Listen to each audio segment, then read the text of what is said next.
Meanwhile, South Carolina, after early season back-to-back losses to Georgia and Nebraska by just 16 points, they've reeled off a 6-game winning streak. They've outscored their opponents 230 to just 39. And the Gamecocks defensively are ranked number 2 in scoring defense. So as we bring in our expert analyst, Kevin Kiley, you've got a great scoring defense for the South Carolina, and Miami ranked number 4 in offense. So something's got to give, and this might be South Carolina's biggest test. Yeah, I think it is, Jimmy. It's that great Miami balance on offense against the wild and crazy South Carolina defense. They like to come with 8 or 9 guys, and I think the key to the defense for South Carolina is the 2 cornerbacks, Norman Floyd and Robert Robinson.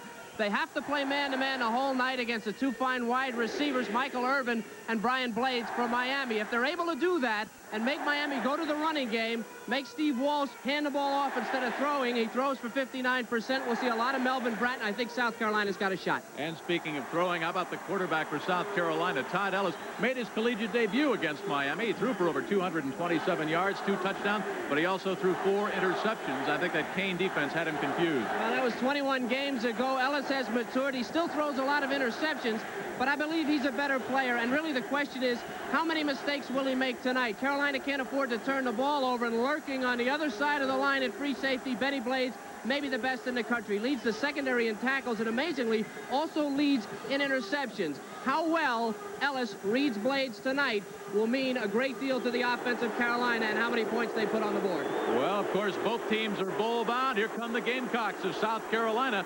They've got a date at the Gator Bowl against Mike Archer and LSU. And here come the Hurricanes. Jimmy Johnson will bring them out with that cloud of smoke. Miami undefeated, 10-0, looking for a shot at the national championship.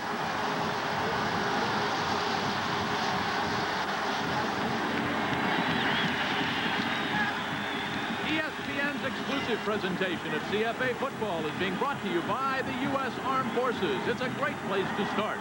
And by Napa Auto Parts stores. Call 1-800-LET-NAPA for the nearest location. And by Michelob. So exceptionally smooth, the night belongs to Michelob. And by the financial services at Payne Weber.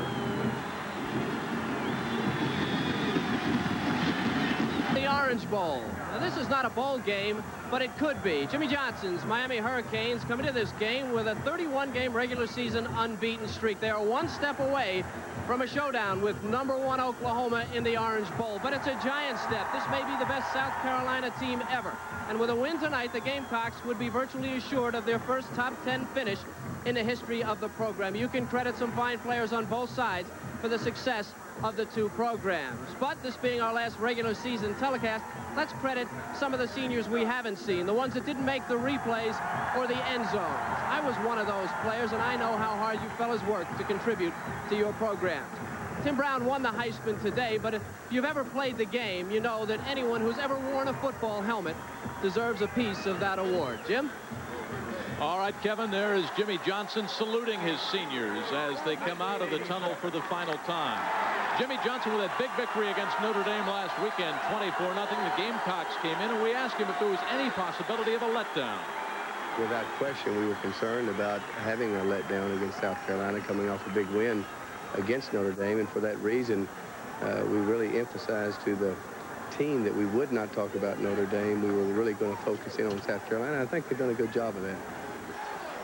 What the Hurricanes did was they allowed the team to read the press clippings on the first day after the game. That would be Sunday. They took all the clippings down. They put up only clippings about South Carolina. Jimmy Johnson a little bit concerned because earlier in the year, after they blew out Arkansas, they read about the Razorbacks and how good they were. Everybody was patting them on the back and on the rump all week long, and then they didn't play so well the next week. So he got their minds on the Gamecocks quickly. Very similar to this situation, because that next week, Jimmy was against Florida State. And, of course, it was a blown 2-point conversion, or rather Miami stopping the Seminoles on a 2-point conversion that gave Miami that win. It was too close for comfort. They felt they really did not play well against Florida State. And now, of course, they're being compared to Florida State in terms of national championships.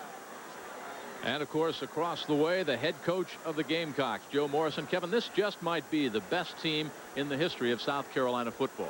Morrison has made a great deal of difference, tremendous difference to the Gamecocks. They have quality athletes. Their support people, I think, are the key. They have so many fine athletes that Ellis has time to develop at quarterback, and you can thank Joe Morrison and his staff for that type of thing. Great recruiters, a great place to go to school, and they've certainly made the most of the facilities and their advantages in South Carolina.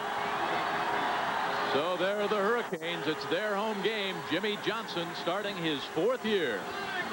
And as you look at the series between Miami and South Carolina, well, this is the 15th meeting. The Canes have won 7. They've lost 5. There have been 2 ties. South Carolina won the very first meeting way back in 1936 by a score of 6-3. In fact, South Carolina, the Gamecocks won the first 4, but they've lost the last 5.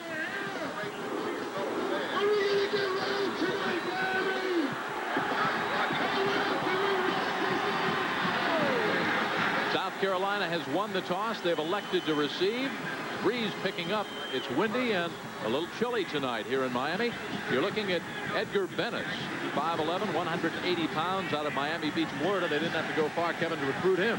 No, well, South Florida is a hotbed for great high school talent. Of course, an advantage for Miami, and most of those people like to stay in the state. Sterling Sharp, there's what he's done so far this year. Of course, in '85, he did return 1 kickoff for 100 yards. He averages about 27 yards on the kickoff return. It's number 9 against number 2. Both teams are bowl bound. This one will be a great shootout here in the Orange Bowl. We're underway, and Bennis, a line drive kick at the 18-yard line. Keith Bing. Bing breaks it. Nice return up across the 35, and he is chopped down at the 36 for a return of 20. Here comes the offense for the Gamecocks.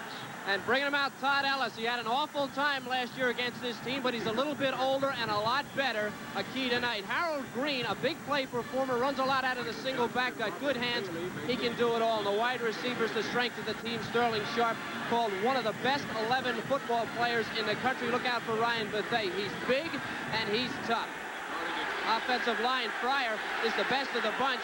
The best athlete, however, probably on the offensive line is Woody Myers, the center. Handoff, breaks it for 5, 6, 7, spinning up to the 45 goes Harold Green out of Ladson, South Carolina. Darrell Fullington on the stop. He's a senior. Let's meet the rest of the Hurricanes. Now, this defense is excellent statistically, but maybe not as strong as last year. Mark is a little bit undersized at defensive tackle. He's about 232. Stubbs, an incredible pass rusher. We'll see him all night. He's going to come hard from the outside. The linebackers led by Myra, the leading tackler, but Carter is very close behind. We'll look at the secondary in just a second.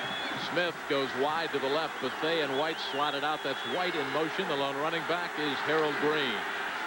Green gets the call. Nothing doing. He loses a yard. 3rd and 2 coming up. Daniel Stubbs stayed at home, the senior out of Red Bank, New Jersey. Let's go back to the secondary. Stubbs is a former linebacker. Jimmy, we'll look at the secondary in a minute. He's a former linebacker, number 96. And the thing about him, he's strong and he's quick. Thrown off the blocker, getting back in position. You noticed how he went back to his spot on the field and waited there for the ball carrier. Excellent play. Cornerbacks here. Tolbert Bain started 46 straight. McDowell has 8 block kicks in his career, but the safeties, especially Benny Blaze, the strength of the secondary. Double slot. Sharp and Smith left. White in motion. Bethea is outside. 3rd and a long 2. Ellis will pull it down.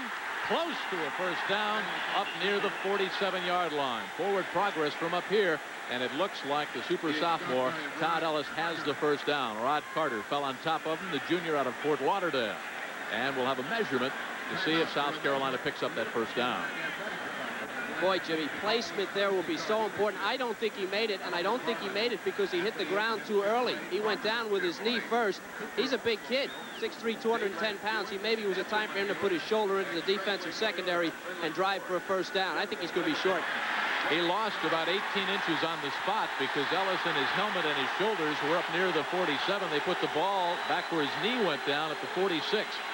Now, if you're Joe Morrison, early in the game, you've got about 18 inches to go. Do you kick, or do you tell your team, hey, we can pick up 18 inches and a first down? He's going for it. Well, what they might do is try to stagger the count here, Chip. Their offensive line is really not the strength of their team against this Miami defense. They may try to stagger the count and then take the penalty and go for the kick.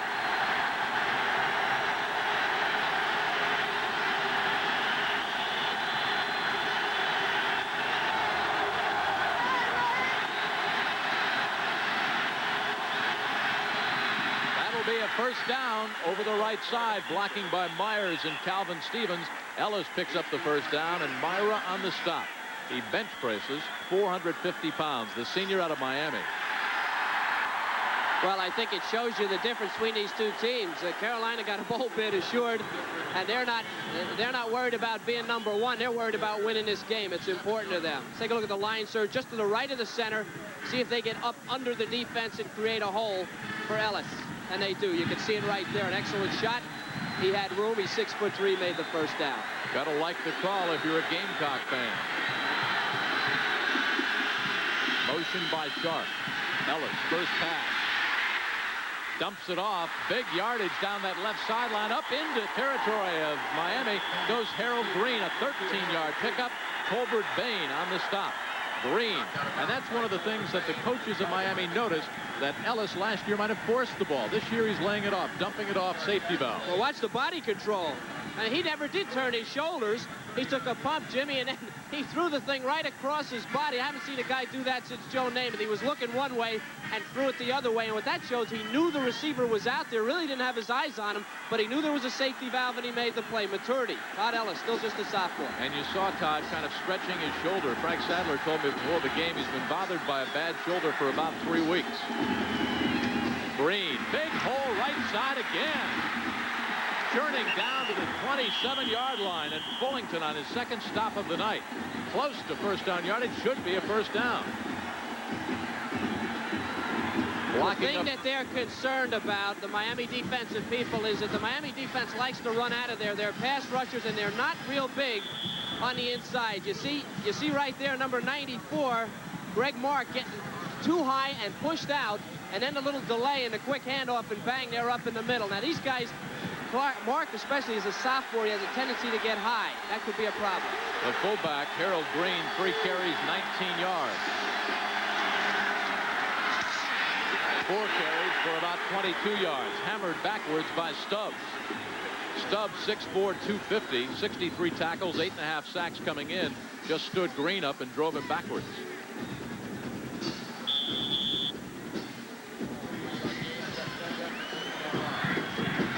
Spotted at the hash mark, near side, just outside the 25-yard line. Gamecocks taking the initial possession, moving right down on the Canes. Smith and Sharp wide to the left. White and Buffet come wide to the right. White in motion. Ellis fires. Incomplete at the 12-yard line, looking for Ryan Buffet on a post.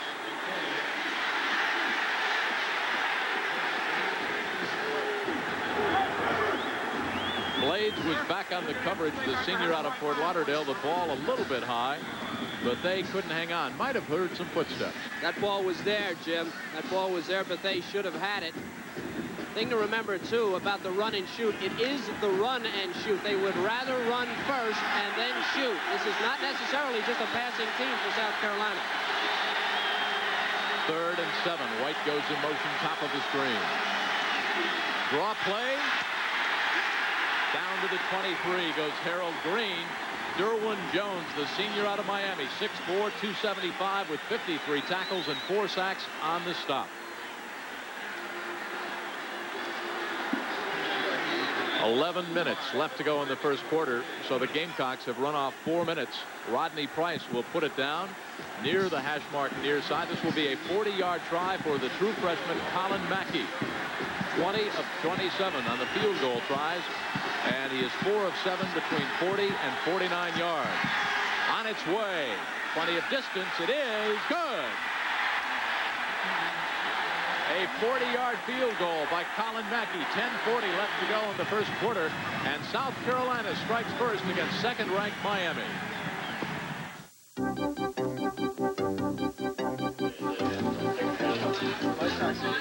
A special report from Payne Weber. We're talking now with Donald Marin, chairman of Payne Weber.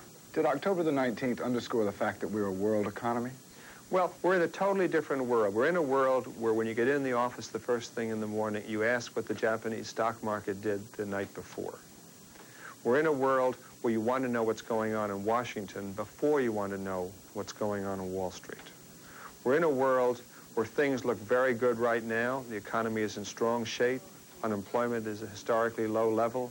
interest rates are down, but everybody's worried. Now, what's that all telling us? It's telling us that the future is very uncertain, but that the future can be very optimistic. It's a combination of Wall Street, Main Street, and Washington. If they all work together, we are going to be looking very good in 1988 and 1989. Thank you, Mr. Marin. And goodbye for now from Payne Weber. 3-0 South Carolina early, an ESPN's exclusive presentation of CFA football being brought to you by AC Delco Parts. They don't just fit, they match. And by the shower massage from Teledyne Waterpick. It's the original.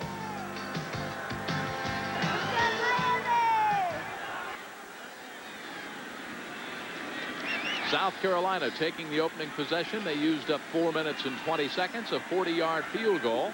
And Eric Markle will kick off, the freshman out of Russellville, Arkansas. Randall Hill, number 3, is back deep, along with Alex Johnson, number 21. Kick is high. It is end over end. It's deep, about 2 yards in the end zone. Randall Hill will run it out. Randall Hill. A 36-yard kickoff return gives Miami Hurricanes a good offensive start. Let's meet them. Steve Walsh completes 59% of his passes. He doesn't have the gun to test the vert he had, but he's very smart and makes few mistakes. Melvin Bratton, the number 1 pick in the draft. Warren Williams, very underrated for the Hurricanes. The receivers are excellent. The 2 outside guys, Blades and Irvin, are speed burners, big play guys. Patchen, a run blocker. O'Neal, the best pass blocker. And then Big Daddy, Sugar Daddy, Rod Holder at center. Are injured early, but playing very well now. Gamecocks show the blitz. They're coming, and down goes Walsh. The strong safety, Greg Philpott, number 25. Second sack on the year, loose football, and did South Carolina get it? There'll be a little conclave of the officials, but South Carolina says they've got it. Roy Hart recovered that fumble on the sack by Philpott. Jimmy, I don't know that this was not offsides. I think there was a mess up on the snap. Not everybody got up. There looked to me like there were some people in the neutral zone. Miami never had a chance. Walsh never from the back. And you can see Hart right in there in the middle of a bunch of Miami players making the recovery. That is Carolina's game. Pressure. And you don't even need defensive backs if you get there that quick. Big break for the Gamecocks early. Play action fake. Ellis out of the pocket. Canes didn't buy it, and a sack by Greg Mark, the sophomore out of Pennsauken, New Jersey. 6'4", 232, his 8th sack this year. That puts Mark just a half a sack behind Daniel Stubbs. That's how good he is. That's why he's in there as a pass rusher. He's not in there for the running game. Miami can be run at up the middle. But boy, if the play action pass doesn't fool them, they're going to be all over you as they were on that play. 9.5 to go. The Hurricanes have had the ball for 1 snap, and they fumbled it. Before the Notre Dame game, Miami had only turned the ball over 9 times. 2nd and 19. Ellis fires it on a rope. Incomplete. And if that wasn't pass interference at the 15-yard line, Sharp was pushed by Darrell Fullington. The ball was in the air. No call. Incredible. Jimmy, I saw it too. No question about it. It certainly looked like pass interference to me. Watch right here. That's number 2 Sharp, and that's 19 Fullington. Shannon, 22 Shannon. And that is definitely pass interference, no call. 9:19 left to go. Clock stopped on the incompleted pass. Ellis 1 out of 3 for 14 yards. He'll need 19 here. There's no argument there by Sharp either, which is kind of strange.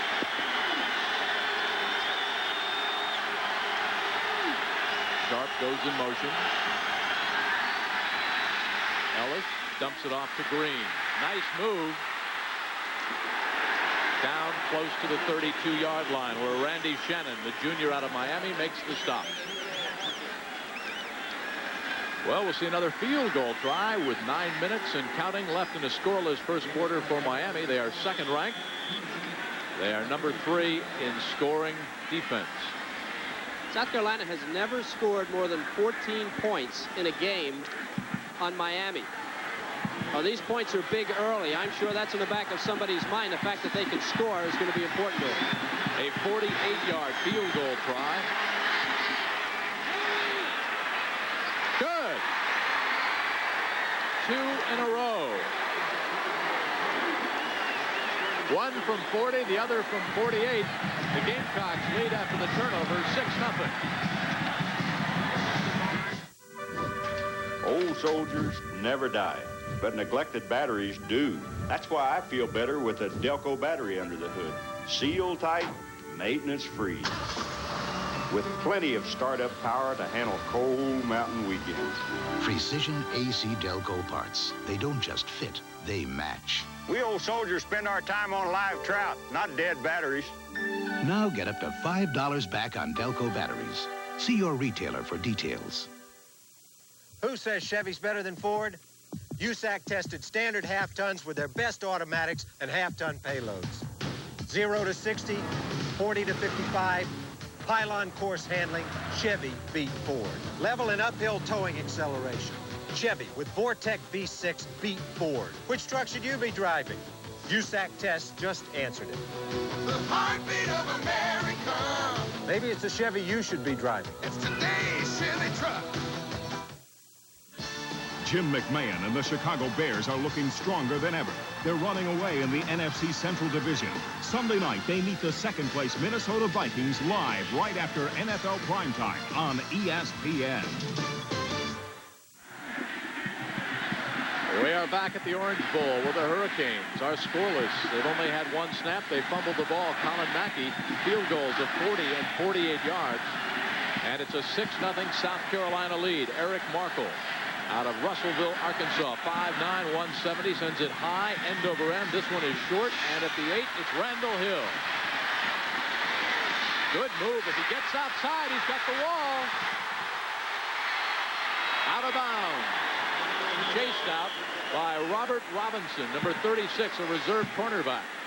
A return of 23 yards by Randall Hill. The first one went for 34. Well, it's no accident. This guy averages almost 28 yards on a run back. They say he's exciting, and this is pretty exciting. But Carolina does a great job of keeping leverage on the backside. There's nothing here for him. A couple of yards, but see, there's people waiting outside to push him out of bounds. Good job by Carolina on the backside. You see the Gamecocks showing a blitz once again. Now, Steve Walsh has not faced a blitz attack all season long like he's seeing tonight. It was a concern of Jimmy Johnson all week.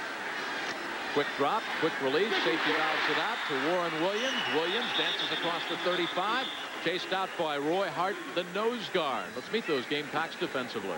This is the second-ranked defensive unit in the country. Roy Hart, a key performer tonight against the run. He's the guy that recovered the fumble. Now, these linebackers or defensive ends on the outside will move around, and they'll come hard from the outside. Same on the inside. Hinton and McKiernan, they're not great linebackers, but they jump around all night. The corners are the key. Floyd and Robinson, they play man-to-man, and they've got to do the job. Philpott and Edwards, excellent safeties. Edwards, the free safety's got 8 interceptions. Walsh on 2nd and 3, flares it out. Incomplete at the 40, looking for Warren Williams out of the backfield. Matt McKernan, outside linebacker, junior out of Daytona Beach, right with him. And I think that's important. If they got a linebacker isolated on Williams, the ball was not complete, but we'll see that again. Now, what Carolina does defensively when they come like that, whatever Miami does offensively, they have to do it quick, and they have to do it with precision. You can see by those numbers that that's been their game all year. But I don't think they faced a defense that gambles and is just as outrageously a gambling defense as South Carolina's is. Walsh with an audible, looks at 8 coming at him. Needs 3. First down to Mike Irvin. Back there in the coverage, Brad Edwards. Edwards, number 27, with 8 interceptions.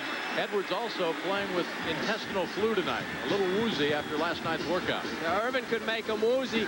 Boy, what nerve they have to put a free safety man-to-man on the slot. They did it right here with just 3 yards to go. If he misses that tackle, Irvin is gone. Now, they're going to run little pick plays all night, and if they have the time to complete those things, you could see a pass and a long run off a pass.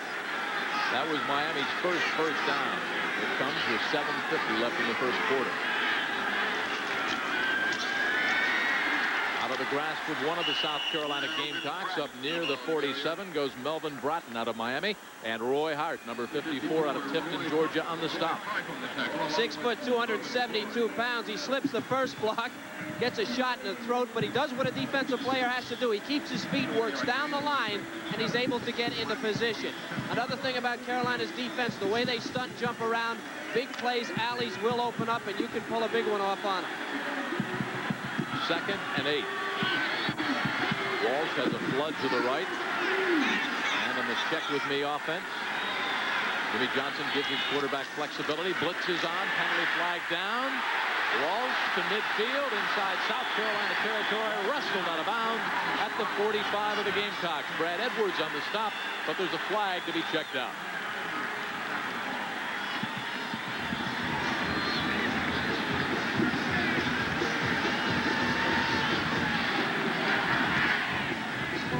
Terry Monk is our referee. Offside, South Carolina.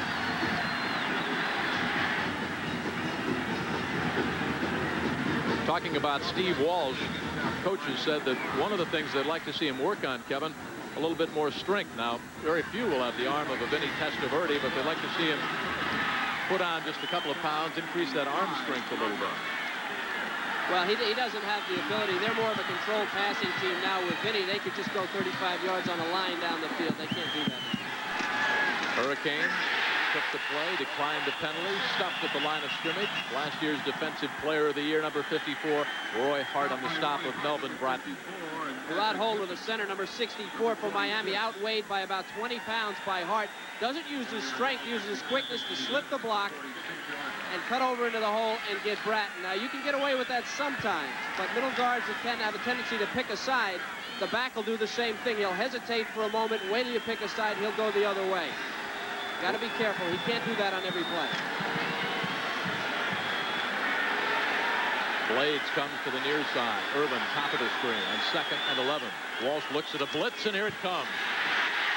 Batted up, incomplete at midfield, might have been picked off.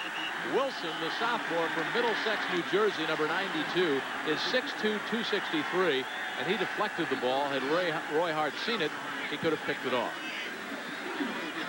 Speaking with Joe Lee Dunn, the defensive coordinator for South Carolina yesterday, he told us he studied the Tennessee films, Tennessee and Miami of a few years ago, and how Tennessee blitzed Miami and created a lot of problems for their offense. And it appears that the Gamecocks are going to do just that, try to create confusion. 3rd and 11. Again, the audible by Steve Walsh. 8 men up front. Blitz is on again. Walsh unloads. Caught! And this could be 6. Irvin will score.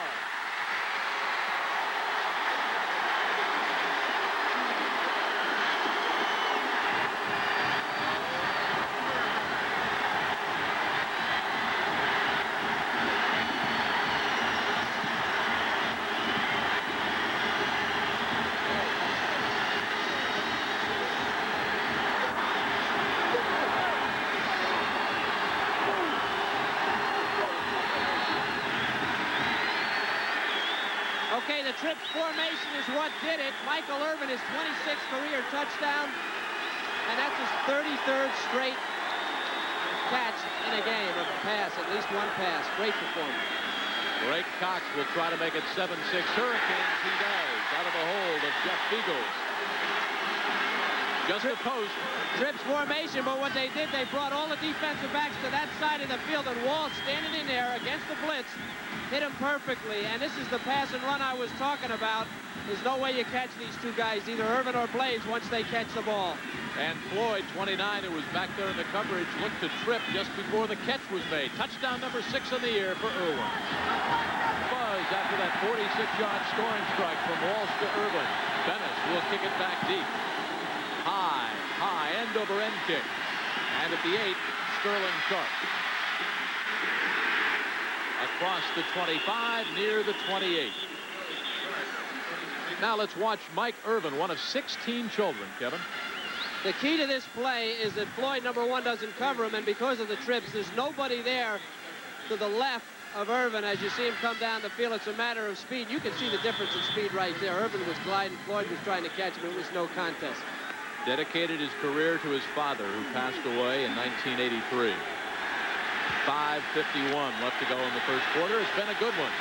Gamecocks got a couple of three-pointers on 2 field goals, and then Miami comes right back with a touchdown. Ellis batted away at the 20-yard line by Daniel Stubbs.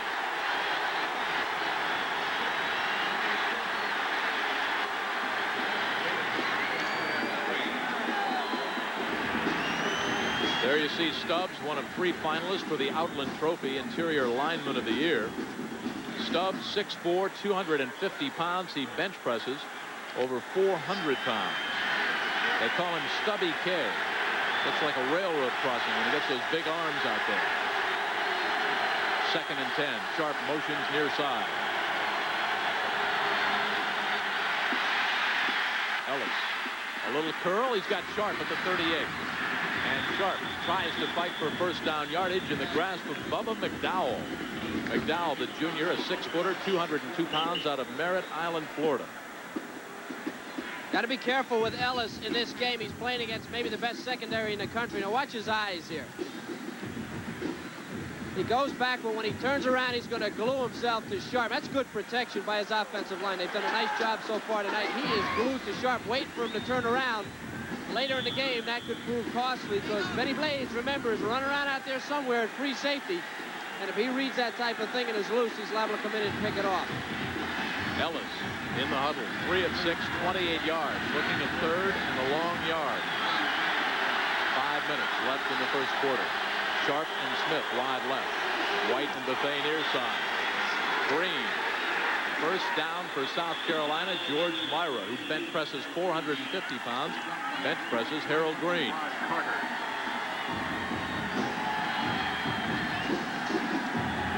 Didn't take long once they got on track. 46 yards from Walsh to Irvin.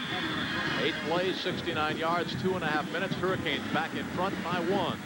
He's playing that drive. Steve Walsh scrambling for a first down, something he doesn't often do. Spotted at the 41. 1st and 10, South Carolina. Down 7-6. Kevin White motions to the top. Blocking on the right side by Stevens and Fryer. You can hear the helmets collide up here. Stubbs on the stop once again. Stubbs was lightly recruited. They call him a prankster at practice, a wisecracker in the huddle. His dad was a semi-pro linebacker. And they called Stubbs a complete package. Mr. Sack, as he's known around Miami to the fans here. 29 sacks in the last 2 years.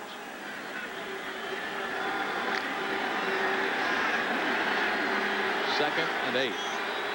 White, Sharp, and Smith to the left. Now Sharp comes to the near side. Drop at the 48 by Sterling Sharp. You don't see that very often. Carter was back there on the coverage, but Sharp, who came in with 52 catches, averaging 15.5 yards, Kevin, that was a catchable ball. It certainly was, and this is what they wanted. They roll the other way looking for the weak side coverage. They get it, but Sharp doesn't. 3rd and 8 coming up for the Gamecocks. And there's what they've done on 3rd down over the season. Bad situation to be in against Miami to just turn it loose. Smith and White wide to the left. Sharp motions to the top. Ellis pulls it down, a curl in up near the 49, but about 1.5 yards shy of first down yardage is Kevin White, the senior out of Charlotte, North Carolina, 5'11", 202. White came in with 37 catches. The average is just under 9 yards, and Jimmy Johnson says, good job, defense. Rodney Price will kick it away. The sophomore out of Batesburg, South Carolina. There's his season average and his longest kick. Brent Perriman is back deep. This is a towering spiral. Perriman lets it hit at the 1, and it sails in for the touchback. A 51-yard kick. 3:08 left to go. The Hurricanes lead the Gamecocks 7-6. Let's take time out. The Orange Bowl. 3:08 left to go. Hurricanes by 1. Miami ranked number 2. South Carolina ranked number 9. Head-to-head here in the Orange Bowl. Blades wide to the left. Irvin out at the other side. He's got that 46-yard touchdown reception out of the tail of the tandem. Warren Williams cracks it up the middle. Roy Hart on yet another stop. Don't forget, join us tomorrow on ESPN, 12:30 Eastern Time. Semifinals of the Nabisco Masters. Semifinal number 1, Stefan Edberg against Mats Wilander, and then Yvonne Lendl, ranked number 1 in the world again, against Brad Gilbert. Great tennis here on ESPN. The championship match will be seen live on Monday night at 8 o'clock Eastern Time. Semifinals tomorrow at 12:30. Ken Sally checks in, the junior nickelback out of Morristown, New Jersey. Gamecocks anticipating pass on 2nd and 7. Blitz again. Walsh picks it up. Fires to the 27, where Irvin makes the grab. Carolina, after being burned on the last series, they've gone to a little more of a zone defense. Now they had 4 across back there. See how they play off the receiver here? Now this is man-to-man over here, but they've got a free safety. And they're able to control him. Now remember, on the play earlier, there was nobody there on the inside.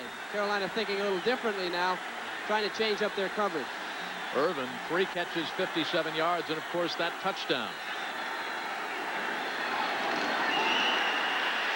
Well, let's see if they were drawn offsides or if there was motion by Sullivan, 79, the freshman left guard.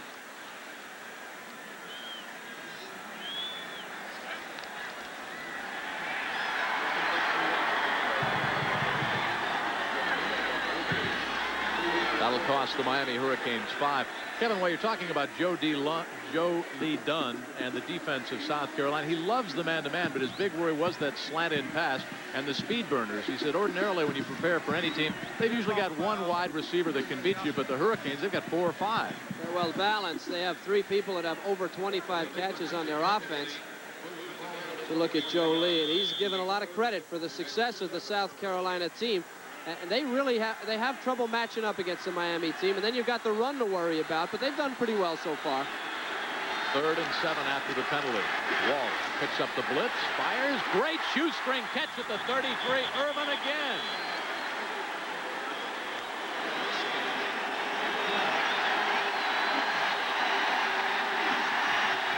I think Mike's excited.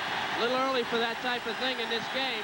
The accuracy of Walsh on the touchdown, and again on this play. He lays it out there. It's a soft ball. The corner playing way off. That's Floyd. And he just lays it out there, and lays it out there short on the square out, which allows the receiver to come back for it and the defensive back to have no chance. And Walsh really on the touchdown in that play. Excellent pass. Pitch back, Warren Williams blocking on the right side behind John O'Neill and Scott Proven. Pickup of maybe 3. It's 2nd down and 7. Ricky Daniels, 91, the senior, on the tackle. So far, Jim, very impressed with Steve Walsh. He shows a lot of poise. He's just a youngster. He knows the offense, and he puts the ball right out there. He's reading coverages and laying the ball out there. It's a soft ball. Not a great strong arm, but doing a super job so far. He kind of won the quarterbacking job by default. He was the quarterback, Jimmy Johnson said, that made the fewest mistakes. A very intelligent young man.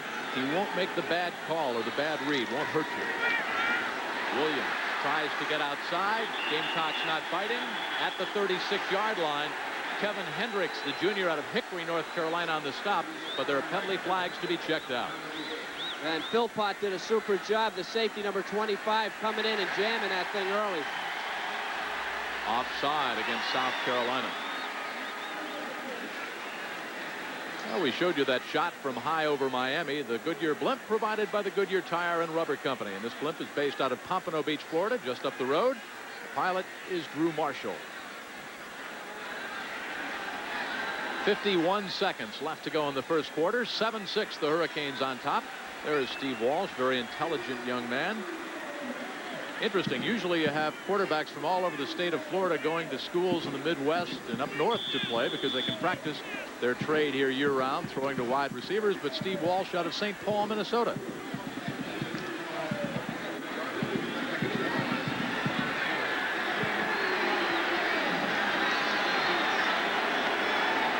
Second and 1 after the penalty. Williams hammered backwards. It'll bring up 3rd and 2. He lost a yard. Patrick Hinton on the stop.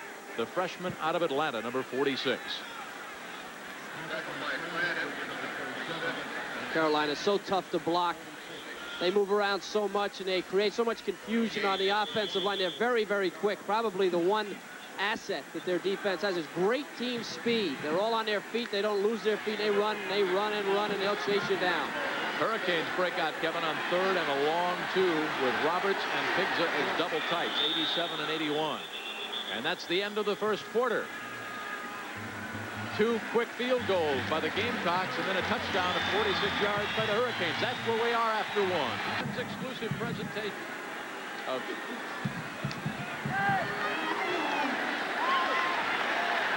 first snap of the second quarter. Line of scrimmage, the 42-yard line. 3rd and 1 for Miami. They lead by 1, 7-6. South Carolina jumped offside. Play will be whistled dead as Bratton tried to go around the left side. And I think it was Kurt Wilson, Kevin, number 92, the sophomore out of Middlesex, New Jersey. They're in the blocks. It's almost like a track team here. And with 3rd and short and them wanting to come and the quarterback Walsh changing up the count, they get a free first down. This is a tough one for a blitzing defense. See him trying to time it? They don't time it too well. Into the eyes of Steve Walsh, who threw his 18th touchdown toss of the year, the 4th best single season total for Miami. Vinny Testaverde leads the way with 26. Bernie Kosar had 25. First and 10, Miami. There is an impressive stat. Blitz. Walsh almost intercepted at the 43-yard line. Steve never saw it. Edwards coming through on the safety blitz, but the hit was made by Patrick Hinton, number 46, the freshman, redshirted back in 86. 218-pounder right up the middle. Miami blows it. As you can see, the center blowing it. And Walsh is going to talk to him about that. That was Rod Holder, number 64. He went to double team on the tackle. And Hinton, as you see right there, got right through. You can't afford to let a guy get that clean on a quarterback as valuable as Walsh. First saw that 50 defense last spring, Hinton did, an all-state linebacker.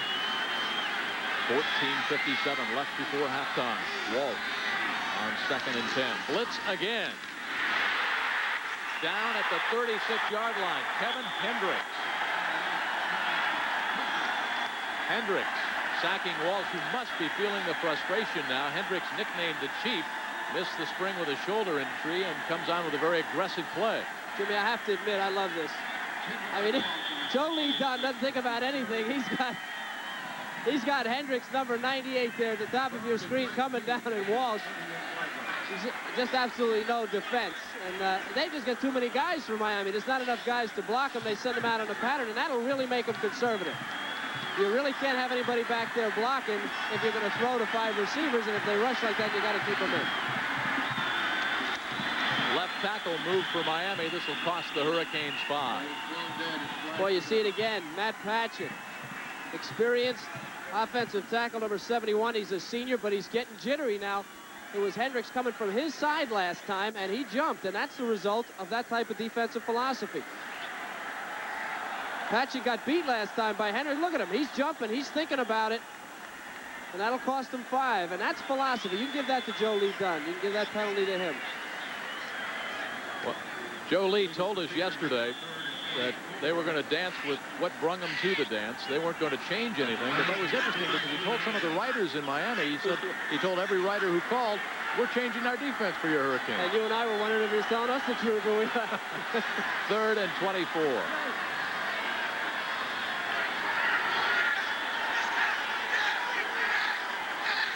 They're coming again. 7 of them over the middle, almost picked off at the 45 by Norman Floyd, the senior out of Greenville, South Carolina, intended for Blades, but Blades was nowhere around the football. Thrown behind Blades, and you know, for a defensive back, what this does to you, if you know there's a blitz on, you also know he has to throw it quick, and you can play tight coverage. Walsh does the right thing in the read, but look at the pass. It's real bad and almost picked off, and South Carolina's philosophy maybe getting to Miami a little bit. The senior out of Scottsdale, Arizona, Jeff Feagles, will kick it to Sterling Sharp, who averages about 8.5 yards on punt returns. This one is up high, and it bounces backwards. Good bounce for the Gamecocks, and finally is swatted out of bounds at the 41-yard line. So South Carolina will start from good field position after only a 26-yard punt. 13:56 left in the first half. Miami by 1. Exclusive presentation of CFA football is being brought to you by Jeep. There's a feeling you can get only in a Jeep. and by Tempstar, the newest name in home heating and air conditioning. You can rely on the Star. Along with Kevin Kiley, I'm Jim Kelly. Welcome back to the Orange Bowl. Hurricanes on top by 1. A dive over the right side with Myers, Stevens, and Pryor doing the blocking for Harold Green. Daniel Stubbs on the stop. Stubbs with 6 tackles so far in this game.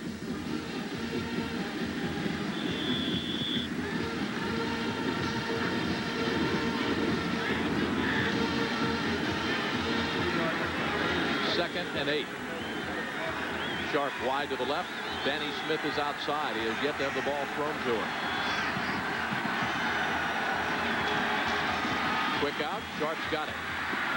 Looks for a block. Dives up to the 49. 3rd and 2 coming up. Randy Shannon, the junior out of Miami, the strong side linebacker on the stop. Todd Ellis starting to heat up. There's Sterling Sharp and what he has done so far. South Carolina's all-time leader. As far as receiving is concerned, I think he's a #1 pick. Absolutely. Gil Brandt says he's one of the top 11 players in the country. College football players, not just receivers.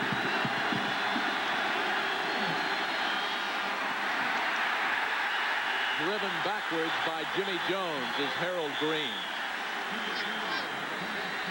Forward progress here. Jim is going to be very close to a first down. He made the hit right at the first down marker. Looks like he's going to be maybe the length of the football shy.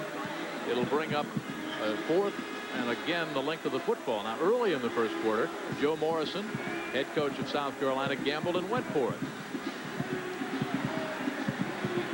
Todd Ellis says 4th and about a foot, coach. He could request a measurement. I would request a measurement here. Gamecocks will go for it again. Well, they were successful on a quarterback sneak to the right. Now you can look for Miami to fill that hole immediately. Woody Myers, the senior center out of Kingstree, South Carolina, sets them down. They only need a foot. Pitch back, Green, first down, and more at the 45 of Miami. Myra, the middle linebacker, the senior, number 45, on the stop. They looked a little out of sync just before the snap. It was a quick snap on first sound. You're right, and they did catch Miami just a little bit late. In fact, looked like they caught themselves late, but Green doing a nice job jumping over the pile and making the first down. Does things instinctively that you don't teach. That's what the coaching people say about him, his own coaches. He just has those moves that you can't tell a guy, do this, do that. He does them on his own. Big play style, slashing runner. Coaches call him a thoroughbred. Big first down. Sharp motions top of the screen. Ellis gives it to Green, slashes. Picks up 8, 2nd down and 2. Fullington, the strong safety, made the stop on Harold Green out of Stratford High School in Ladson, South Carolina, where he gained over 4,411 yards in high school. There's what he's done with his Gamecock career.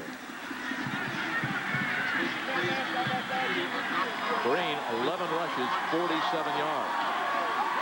How about the offensive line of South Carolina? They've been doing a pretty good job on the defensive front. We'll talk about them in a minute. Their philosophy offensively the same as defense. Sharp didn't know where to line up. Green dives close to first down yardage. Another penalty flag goes down. Daniel Stubbs on his 7th solo tackle.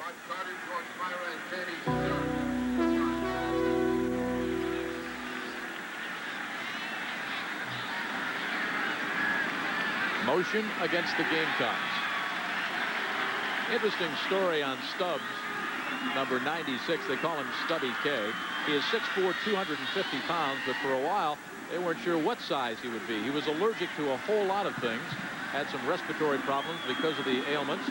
In fact, his family had to move from Red Bank, New Jersey to Dover, Delaware, and the doctor there finally offered a series of shots to soothe some of the respiratory problems.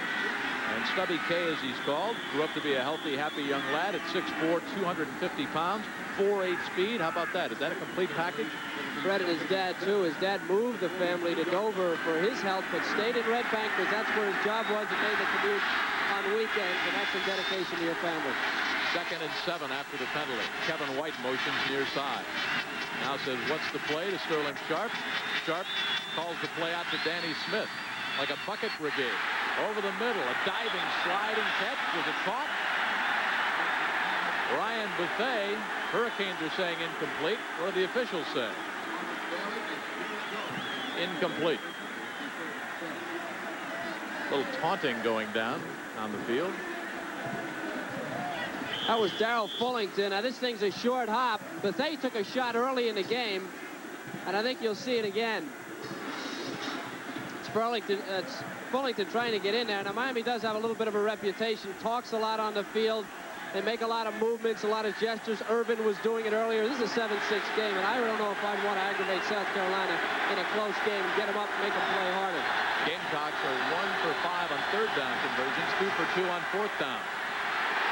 Loose football, and they're saying no. Incomplete. And there's another penalty flag at the 35-yard line. Stubbs made the hit. Too much time against South Carolina. That's why that was a fumble, Jim. I think what they're saying was that the play was dead before the ball was snapped, because that really looked like a fumble to me. Watch Stubbs, 96. He's coming around the corner. They're trying to hold him, not getting it done.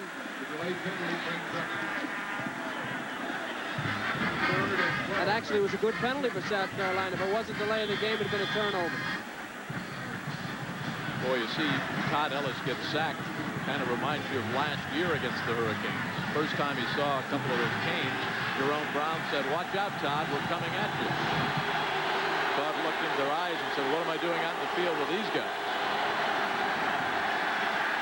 Needs 12. Post is open. Sterling Sharp breaks it outside. First down, headed to the end zone. Sterling Sharp will score.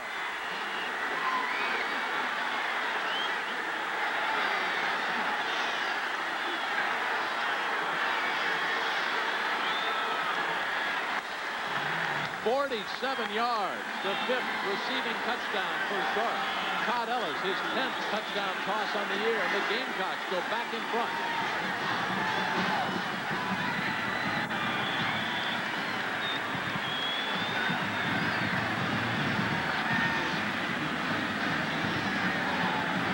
Run and shoot offense of Frank Sadler. Colin Mackey will try to increase the Gamecock lead out of the hold of Rodney Price. Perfect. And South Carolina, they led 6-0. They go back in front 13-7, 9:55 to go. Sharp number 2, Bailey number 23, not even close. Some great blocks downfield and crossing patterns to great receivers. This is what happens. He outruns Bailey. There's a block to the left, another block there on Fullington, and that's why Sharp is an All-American, and that's why South Carolina is so dangerous, and that's why you don't want to get these guys mad. Sterling Sharp, number 1 draft pick, and Todd Ellis, his 10th touchdown toss of the year. Gamecocks are back in front over second-ranked Miami. For halftime, South Carolina, ranked number 9 in the country, going to the Gator Bowl for a date against Mike Archer of the LSU Tigers, leading the Hurricanes 13-7. Markle drives this one high and deep, end over end to Randall Hill. Another big return. This one thwarted, though, at the 21-yard line. Patrick Hinton, the freshman, on the stop. Let's look at that last touchdown. Watch it from a wide angle. Top of your screen, inside slot number 2, Sharp, covered by Bailey. It's going to be man-to-man coverage by Bailey. And watch, you take a guy with great speed, you run him on a crossing pattern, he'll outrun the coverage. See, Bailey, he's beaten right now. They get the ball to him. Now watch the blocks on the corner by the wide receivers. Ellis just goes down, number 29. That's White, who makes the block at the 5-yard line. And Sharp, not going out of bounds, using that great speed, cutting ability to go up into the end zone. Great offense by Carolina.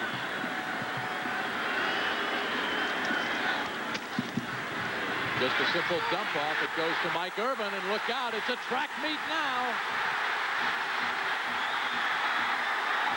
Upended at the 37-yard line by the man they call Chief, Kevin Hendricks. He is part Indian, and he chased down the speedball, Mike Irvin. Here's what Joe Lee Dunn was afraid of. Again, we talked about it. A short pass and a run inside. Everybody outruns it. And the guy that runs him down, Hendricks, is 250 pounds. What an effort by Kevin Hendricks, or else Irvin's gone once again. Irvin now 5 catches, 109 yards, and we've still got 9.5 left in the first half. He's conducting a clinic. Walsh. Irvin again. He is so poised and so relaxed after he catches the ball. Floyd back there on the coverage, a junior college transfer last year out of Greenville, South Carolina. Well, Jimmy ought to be poised. There's nobody within 10 yards of him, and that's another thing about Joe Lee Dunn's philosophy. He wants his corners about 8 yards off the wide receivers, even though they're playing man-to-man. This is the result. Michael Irvin, 6 receptions, 115 yards and a touchdown, and another close one. The reason he does that, Joe Lee, because he wants the corners to be able to look into the backfield and see if it's a running play and be able to react. He's giving these guys too much room.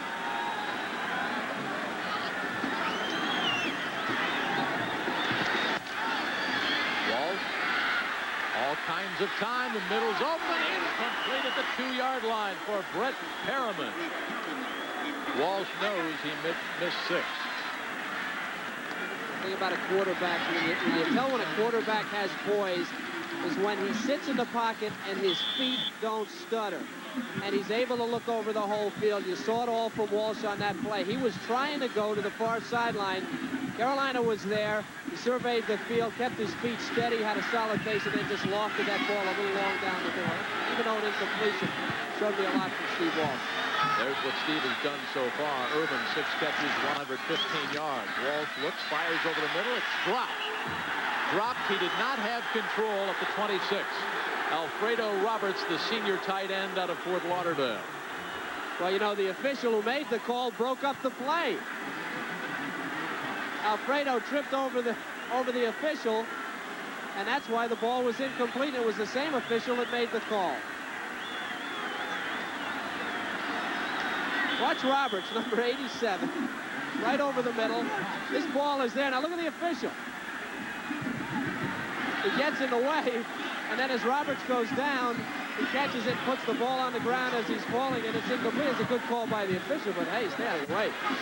Greg Cox will try a 47-yard field goal. He's 7 of 10 between 40 and 47 yards. Hash mark near side. Jeff Beagles the punter. It's a fake. Beagles the punter. 1 man to beat.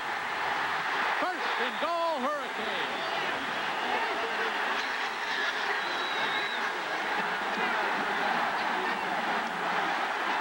And a penalty flag is down. Edwards might be guilty of the face mask. 2 games in a row. Jimmy Johnson has gone to a fake punt. They did it last week, or a fake play. Last week against Notre Dame, it was a fake punt. Now they go with a fake field goal. And Beagles picks up 23 yards, and it'll be half the distance inside the 5 after the face mask.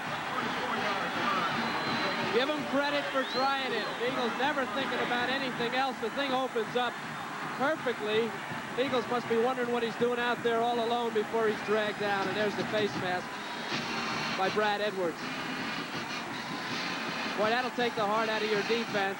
Jimmy Johnson, give him credit. He'll try just about anything. There is our score. 9 minutes and 8 seconds left to go before halftime. And before that 23-yard pickup by Beagles, Miami had just 1 yard on the ground. Well, 1 rushing yard. Jimmy, I love to play for a guy who'll try things like that. It's fun.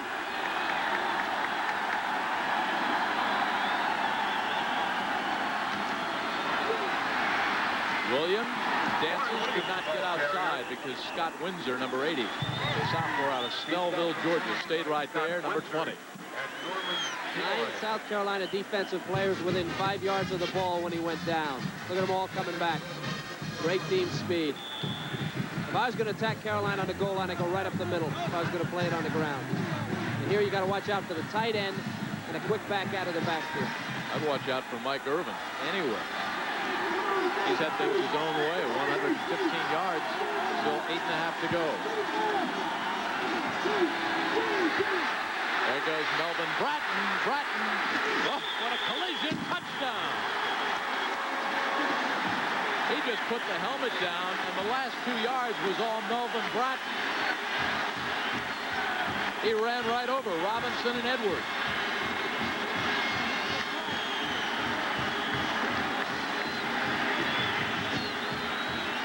32 touchdowns for Melvin Bratton, the most ever by a Miami Hurricane.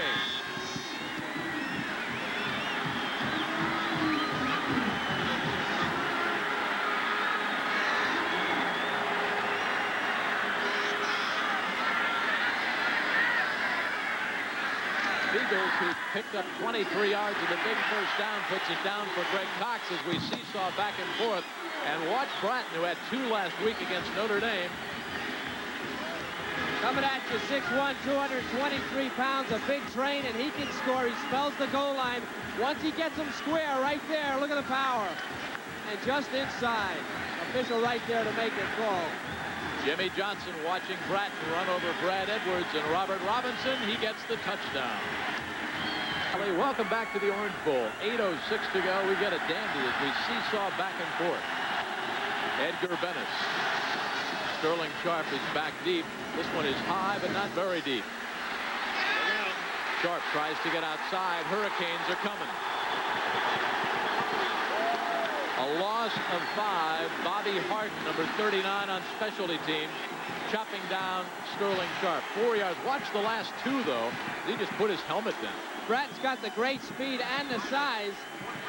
And once he sees that end zone, he's going in no matter what. I give touchdown to Bratton, but assist to Fiegels, the holder on the field goal, who set it up.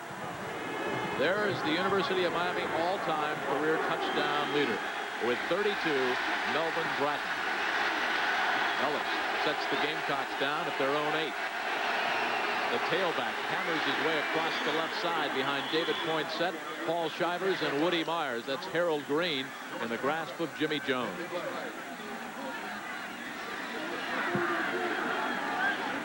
There's that last scoring drive, the big play, 23 yards on the fake field goal, picked up by the punter Fiegels. And before that, we indicated 1 yard rushing prior to Fiegels' run for the Miami offense. Jimmy Johnson not afraid to try the fake, ignite his team.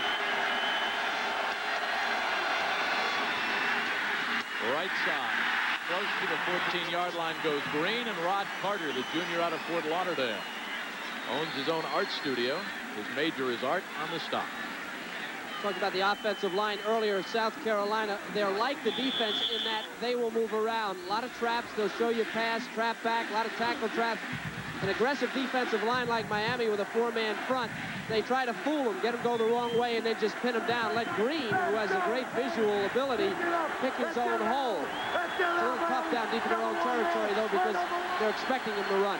Bing and Green are in. Bing is the fullback, and now Todd Ellis sees something he doesn't like as he looks at 3rd and 3, and the Gamecocks will take a timeout. We've got 6:47 left to go before halftime. Second-ranked Miami nursing a 1-point lead against 9th-ranked USC.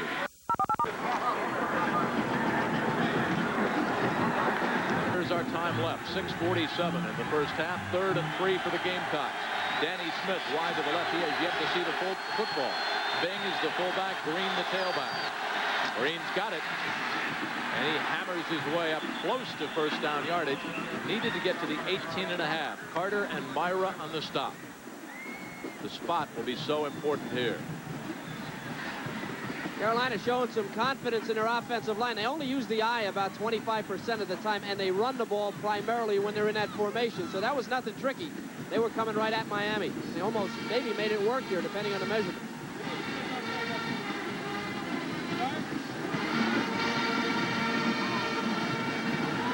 First down, South Carolina. 6:35 left to go before halftime. Storyline, Miami, Florida from the Orange Bowl.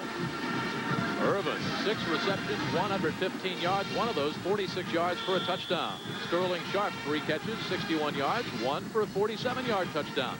Colin Mackey with those 2 field goals from 40 and 48 gave the Gamecocks a 6-0 lead, but Miami has come roaring back to take a 1-point lead, 14-13. Ellis sets the Gamecocks down. Green goes outside, gets 3 on his own, no blockers out in front, and Carter upends Harold Green. Well, how are our 2 great quarterbacks doing? Todd Ellis and Steve Walsh. There is Ellis, perhaps the most popular athlete in the state of South Carolina. 6 out of 11, 87 yards and 1 score. Steve Walsh, 7 out of 12, 122 yards and 1 score. No interceptions for either quarterback. dead even, and that's just about the way the scoreboard reads. 14-13, South Carolina trails. Green now, 15 carries, 62 yards. 2nd and 5. Green again. Jones again on the stop. And Kevin, I go back to what you said about Frank Sadler and the run and shoot. It's the run first, shoot second. 16th carry of the half, Jim, for Green. So you can see that South Carolina really feels they need to establish the running game. And if Miami is soft anywhere, it's up the middle, the 2 tackles. Not Myra, but the 2 tackles. The one very small. 3rd and 3. Danny Smith, wide bottom of your screen. Gamecocks 3 of 8 on 3rd down conversion. Pitch back to Green. Barrels his way up close to the 30-yard line. That should be a first down. Myra on the stop again. First down, South Carolina. Boy, give me Harold Green anytime, number 22. What a job he's doing. 17 carries in the first half from a team that you really expected to pass the ball.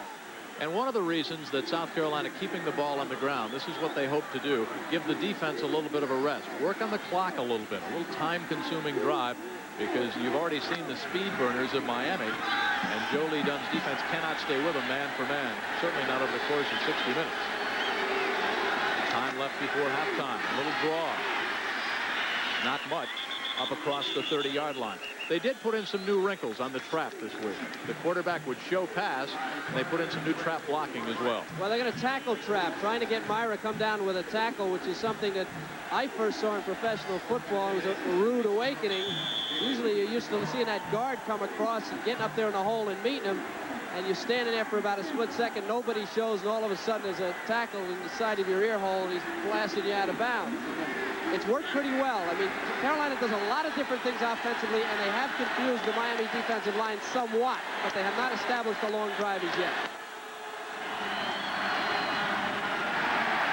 Quick hitter to Bing. Equally quick hitting, Bill Hawkins, the junior out of Hollywood, Florida, number 54, 6'6", 255. His best game last year against South Carolina. He had 10 tackles. Just a junior. They've been waiting for him to turn it loose all year. They felt he had a good game last week, and he certainly turned it loose, number 54, on this play. Maybe a face mask there. Nobody saw it. Miami using their great quickness to close the hole immediately. 3rd and 11. And Todd Ellis wants yet another timeout, so the Gamecocks are down to just one. 3:16 left to go before halftime. Miami, ranked number 2, 10-0, looking for another shot at the national championship, leads by 1. Illustrate what we're talking about. You run first and then you shoot. South Carolina double the rushing plays compared with passing, but they'll have to pass now on 3rd and 11. Out of the I-Pro set, Bing is the fullback, Green is the tailback. Ellis, the commander of the run and shoot, batted down at the 45-yard line by Colbert Bain. That may have been the worst pass that Ellis has thrown. It's a very crowded pattern. 2 guys in the pattern and lots of coverage there. You see Randy Shannon, number 22, and Bain, who's standing right inside the receiver in perfect position inside of Ryan Bethea making the play. Perriman is back deep. Price won't turn over. Perriman dances away from 1 Gamecock, but not 2 or 3. Good Gamecockling by South Carolina. So at the 27-yard line, the Hurricanes will start 1st and 10. They lead 14-13. Coming up at halftime, Tim Brando with Bino Cook. Scores and highlights. Terry Ross will interview Tim Brown, Heisman Trophy winner out of Notre Dame. Lou Holtz was there at the Downtown Athletic Club along with Tim Brown. So a great halftime coming up. I'd like to add my congratulations to Tim Brown on winning the Heisman Trophy. Thought it would be a little bit closer. The votes are in, and he got it. Congratulations, Tim.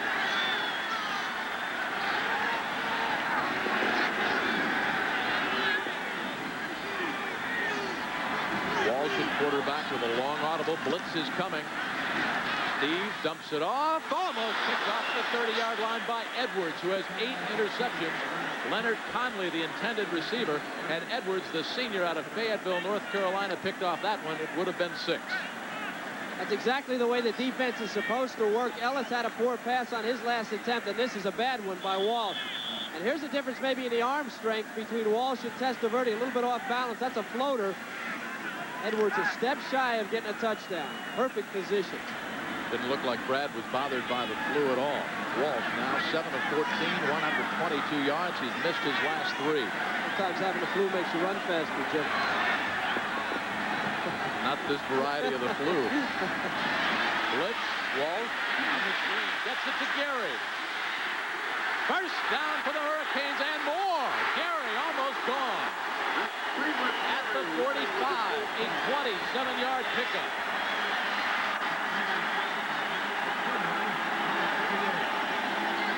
Cleveland Gary played at Georgia back in '84 as a true freshman. The tackle by Matt McTiernan. Now, that's just a great call offensively, and Miami does so many things they execute. Now it's all Gary, 222 pounds. Some poor tackling by the South Carolina defense. I'll tell you, blitzing an entire game and certainly an entire half will tire you out. They have to be careful here. It was late in the second quarter. They may get tired. 2.5 to go. Here comes the blitz again. Walsh reads it, airs it out, incomplete at the 7-yard line for Brett Perriman. Norman Floyd was back there in the coverage, but Perriman had a step and a half. Well, the other thing, now Miami, of course, very sophisticated. When corners play man-to-man an entire game, you put in a fresh receiver like Perriman, who did not start the game. Irvin's been playing over there. And then you run him long. Floyd's been in there the whole first half. You get him on the blitz, you loft it up there, and maybe Perriman can outrun him. He did. The ball was just a little bit overthrown. Walsh now 6 of 18, 149 yards and 1 touchdown. 2nd and 10, just outside the 45 of South Carolina. Blades, number 9, wide to the left. Second, wide to the right. Push back, Conley cracks it over the right side behind Scott Provan and John O'Neill. Roy Hart again in on the tackle. He's dropped by Roy Hart, number 54, and Ricky Daniels, number 91. They said that when they switched over to the 50 defense, that was right up the alley of Roy Hart. All-state at Tift County High School for Gene Brody. Hart has great strength, great quickness, loves to make the big play and get the defense all fired up. 147 and counting. Walsh with the audible. 3rd and 4. Blitz coming again. Walsh picks it up, fires to the sideline, batted down, penalty flag, no question. Robert Robinson over the back of Mike Irvin. Not over the back. He put the other hand on him, I think, Jim. That appeared to be a great play, but I think if you'll see, I think what they're going to call him for is the right hand.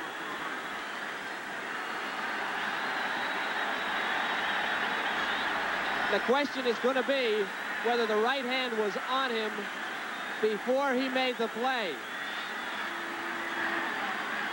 You don't see it from there, but I think they're calling it. He put his right hand on to steady himself and then put the left hand on the ball. Looked good, though. Looked real good.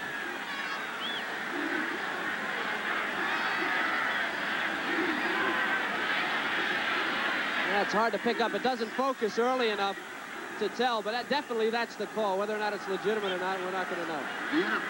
Looked like a pretty good play from that angle. That's as good as Oliver made, penalty or not. Penalties have hurt the Gamecocks early. 1st and 10, that's a big one. Perriman and Irvin are the wideouts.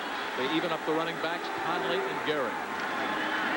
Walsh flares it out, caught by Perriman. Bumped out of bounds. Clock is stopped with 92 seconds left to go before halftime. Kevin, they seem to be working over number 29, Norman Floyd, the senior out of Greenville, South Carolina. I think you're right, Jim, but I made the point earlier, and that ball was dropped and kicked out of bounds. Floyd had missed the tackle on Perriman. Had he not dropped that ball, he could have gone up the sideline. As I said earlier, when you play corner, playing zone does not take as much out of you as playing man-to-man. Joe Lee asked these guys to play man-to-man the whole game, and they've got to be getting tired. 2nd and 2. Dancing and trying to get outside. Boy, had he gotten outside, it was 6. Hart stops Leonard Conley, who is 5'9", 170 pounds. Excellent speed. Now, this is Conley. They call him exciting. He's a crowd pleaser. They say that maybe he was better than Florida's Emmitt Smith last year in high school. This is the best 1-yard loss I've ever seen from a back. A 1-yard loss on the play. It's 3rd and 3 Well, I'll tell you who said it. His high school coach, George Warner, said it. He was his coach at Tarpon Springs High School. Said he was better than Emmett Smith. You know, it wasn't Emmett's coach. They say this guy. Now, you know, I have to say, Jimmy Johnson is really doing some intelligent things here. He's realized the fatigue factor. He's got Conley in there. Conley's a very quick type of a jitterbug type of a runner. He's got him in there to take advantage maybe of the fatigue in the South Carolina defense. He's got Perryman in there. He's been using Perryman a little bit and maybe trying to put some pressure on some of these tired guys. Well, once again, our Goodyear blimp, furnished by the Goodyear Tire and Rubber Company, out of Pompano Beach, Florida, hovering high over Miami. It's a chilly Miami tonight. About 59 degrees when we kicked it off. Feels like about 50 right now. What are you grinning at? As I say, have you ever had a ride in a blimp? Where's your scarf? No, and I have no desire to. I've been in a helicopter. Have you? What's that got to do with my question? Miami, 10 first downs, 3 by penalty. 3rd and 3. 79 seconds left to go before halftime. They got back. Caught. Conley, a diving catch at the 30. Oh, that's Perriman. Perriman with 4-3 speed for a 180-pounder. Floyd again getting worked over. Well, the basic concept here is faulty. They've got Floyd playing back so far at the corner that Perriman is able to hook up in front of him for a first down. He should at least be at the first down marker, lined up there, so that if he hooks up in front of him, he can stop him before he gets a first down. Perriman lined up, flanked out wide to the left now. 1 black sock and 1 white sock. Backs are evened up. Conley and Gary. Walsh 10 of 18, 165. Middle is open on the post, incomplete in the end zone. No flag. Perriman on the post and back on the coverage. Brad Edwards. That's the man you want on Perriman when they're going for 6. Floyd had a man-to-man, but they had a free safety back there. Edwards, who almost ran by this thing. You're going to see it. Perriman coming straight in. I watched 27. Oh, just a shade late. And maybe if that ball, if he had led him, maybe Edwards would have picked that thing off. That ball behind him may have saved the turnover. Clock is stopped on the incompleted pass. 49 seconds left to go. Hurricanes have 2 timeouts left. South Carolina just 1. Perriman outside again, working over Floyd again. Little dive. Conley. Greg Philpott, the senior out of Largo, Florida, on the stop. Great play by Philpott. He was blocked. He got off the block and was able to get Conley. Hurricanes take a timeout with 44 seconds left to go. ESPN's College Bowl season begins next Saturday when we present the California Bowl. Mike Perez leading PCAA champion San Jose State against the Mid-American Conference champions Eastern Michigan. Game time next Saturday, 4:30 Eastern time. And then on December the 30th, Kevin and I will be out in San Diego for the Holiday Bowl. The WAC champion Wyoming, your old team, and they pass the ball, taking on Iowa, and they can pass. Yeah, it's going to be a passing game. That'll be an exciting one. I'm looking forward to that. Cowboys get to a bowl game. They'll be wild in Wyoming. You're going to wear your old jersey? Yeah. You're going to wash it? I don't know, Joe. As slim as I am, I wouldn't want to wash the dirt off. How much do you weigh now? I weigh about the same as when I played. The same. What is the same? 2. How much do you weigh? About the same as when you played? Yeah. 3rd and 13. We've got 44 seconds left to go before halftime. The Hurricanes twice have fallen behind by 6 points. South Carolina jumped out in front 6-0 on a 40 and a 48-yard field goal by Colin Mackey. Came right back. A 46-yard scoring strike from Steve Walsh to Michael Irvin. They led 7-6. But then Todd Ellis hooked up. Sterling Sharp for 47. Gamecocks were ahead. Melvin Bratton barreled over from 4, and that's where we are. Walsh on 3rd and 13. Intercepted and picked off by Patrick Hinton. Hinton has 1 block. Will cut it back. And is down at the 30-yard line. He knew he couldn't outrun him. Brendan McCormick threw the block.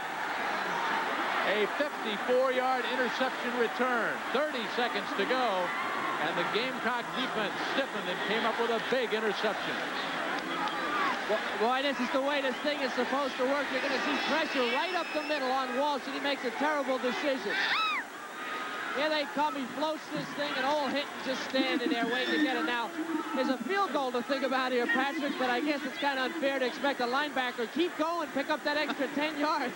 Even though you get caught, you get better field goal position. He needed to be in about the 20-yard line. And that was Derek Frazier, I think, that put the pressure on down the middle. The 4th interception of the year for Patrick Hinton, who looked and all he could see was orange jerseys. He said, wait a minute, where are my guys? A great play. And Ellis, as USC, South Carolina, USC, not the California USC, takes a timeout. So the Gamecocks have just one remaining. And there are 30 seconds left to go. There's Steve Walsh. Interesting because you said he made the bad play, and that's what Jimmy Johnson said he would not do. With great intelligence, would not beat you with a bad play selection. But the thing about South Carolina that you really have got to love is Joe Lee Dunn. He doesn't care what the score is. He doesn't care who the team is. He's going to turn them loose, and he's going to turn them loose enough times to force you in a mistake. And Walsh, the mentality there is it's 44 seconds to go. Walsh feels like he needs to get the ball in the end zone, and he makes the bad play, the bad decision. Joe Lee right there in the middle of your picture. You got to give him credit. He's almost on the field. That's his philosophy. He's a lot like Buddy Ryan. Turn him loose, play man-to-man, catch those floaters, and run them the other way, and it's working tonight. He said the problem with the Gamecocks defensively last year was they tried to physically whip people at the line of scrimmage, but now you try and make people guess how many are coming and where they're coming from. That's his philosophy. He was the head coach of New Mexico, reunited with head coach Joe Morrison. And that swarming defense came up with a big interception, the 4th on the year by Patrick Hinton. Hash mark near side. Woody Myers, the center, and Todd Ellis, the quarterback. They have no timeouts left. Sharp with a 47-yard scoring strike motions back. Ellis over the middle, and this was picked off by Miami's Greg Mark.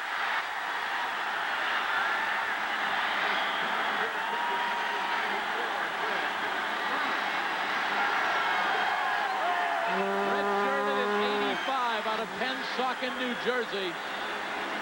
A big play by the sophomore, 6'4", 232, and a mistake, a big one by Todd Ellis. You can't teach this, Jim. You got to feel it. Now, they give up weight for quickness. Watch Mark. He feels, see him stop. He feels the screen. It's a middle screen. You never run that. It's a great call, a perfect call, really, for this situation. Mark, well coached, small, quick, felt it, stop back and picks it up. How about the defensive tackle? That's a great play. We'll find out Jimmy Johnson's philosophy right here. Do you sit on a one-point lead? Not JJ. Walsh will go for all. Drop at the 27-yard line. Brian Blaze, covered by Norman Floyd. Let me tell you, Norman has no business out there right now. Norman's legs weigh a ton. He's not getting it done. He's in a deep zone back there. He's playing soft, and he still almost got beaten. He was so far back. He's in position there, and he almost catches it. And so does Blaze. But I was watching him all the way, and his legs are tired. They got to look out for him in the second half, maybe help him out. Norman Floyd was a quarterback in junior college. Transferred in '86 out of Greenville, South Carolina, getting a workout. Walsh, 10 of 21. 1 interception, 1 touchdown. 14 seconds left. Hurricanes go up top. They look downfield for Perriman. Incomplete. Perriman with 4.3 speed. He's halfway to the cruise ships. He's just going to keep running out of the Orange Bowl. Floyd's going to need some oxygen. Well, that was that. It looked to me like that was Robert Robinson, number 36 out there, and I don't know what he was biting on. I don't know that that was Floyd. But Robinson looked like he took the hook and he stepped up and they were by him. 9 seconds left. The Hurricanes with 1 timeout left. Interesting play call now because 3rd and 10. Do it again. Blitz. They'll keep it on the ground. Gamecocks sniff it out. It's Cleveland Gary, and barring a penalty, that'll be the last play of the first half. A dandy between 2nd-ranked Miami and 9th-ranked South Carolina. Both are heading for the Bowls. Barry Switzer awaits Jimmy Johnson. Mike Archer and the Tigers of LSU awaiting the Gamecocks. Scores, highlights, an interview with a Heisman Trophy winner coming up at halftime as we rejoin Tim Brando. Johnson and Randall Hill. Hill brings it out across the 20 to the 24, and there are penalty flags to be checked out. That's Hill on the return. Tackled by number 15, Ron 14-13. Miami by 1 against South Carolina. The Hurricanes have a date right here in the Orange Bowl against Oklahoma. Clipping against the Hurricanes. All right, we talked about the first half stats there in the passing department. 6 out of 13 for Todd Ellis. Steve Walsh, 10 of 22.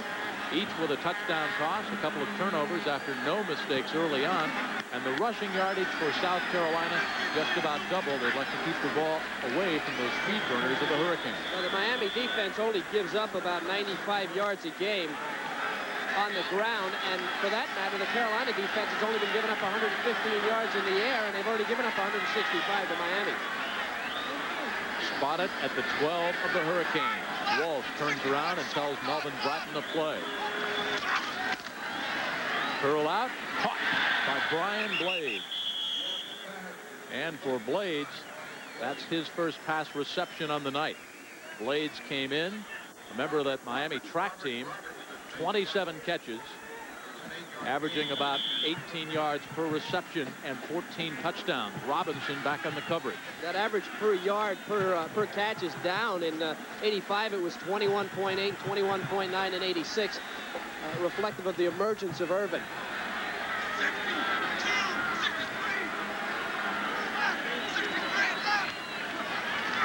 Blitz.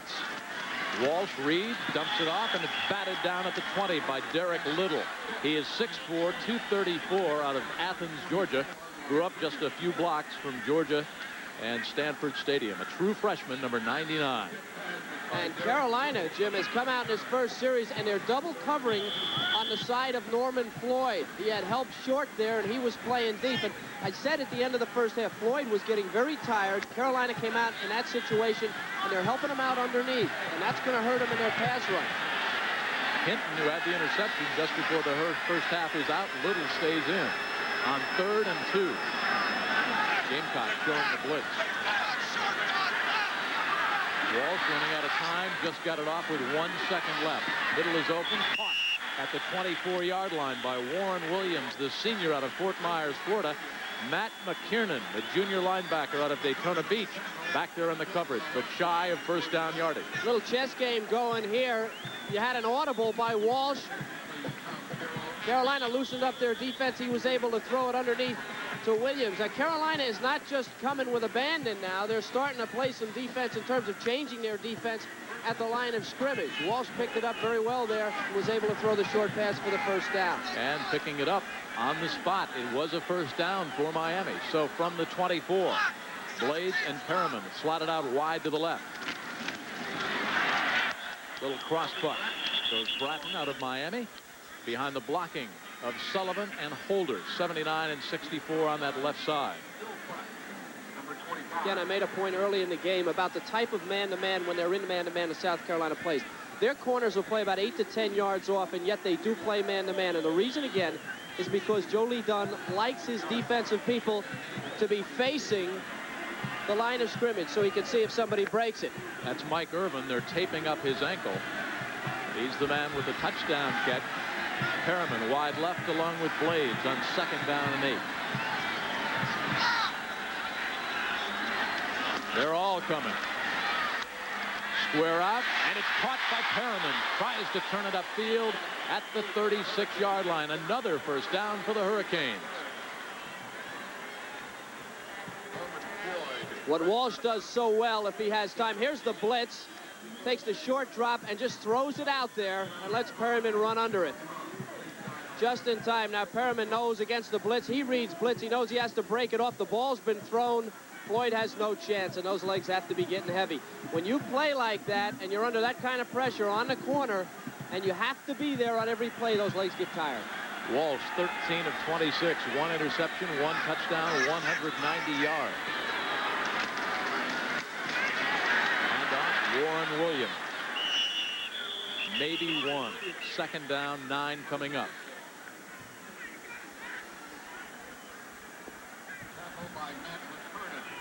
Roy Hart and Matt McKernan on the stop defensively for the Gamecocks. 13-12 left in the 3rd quarter.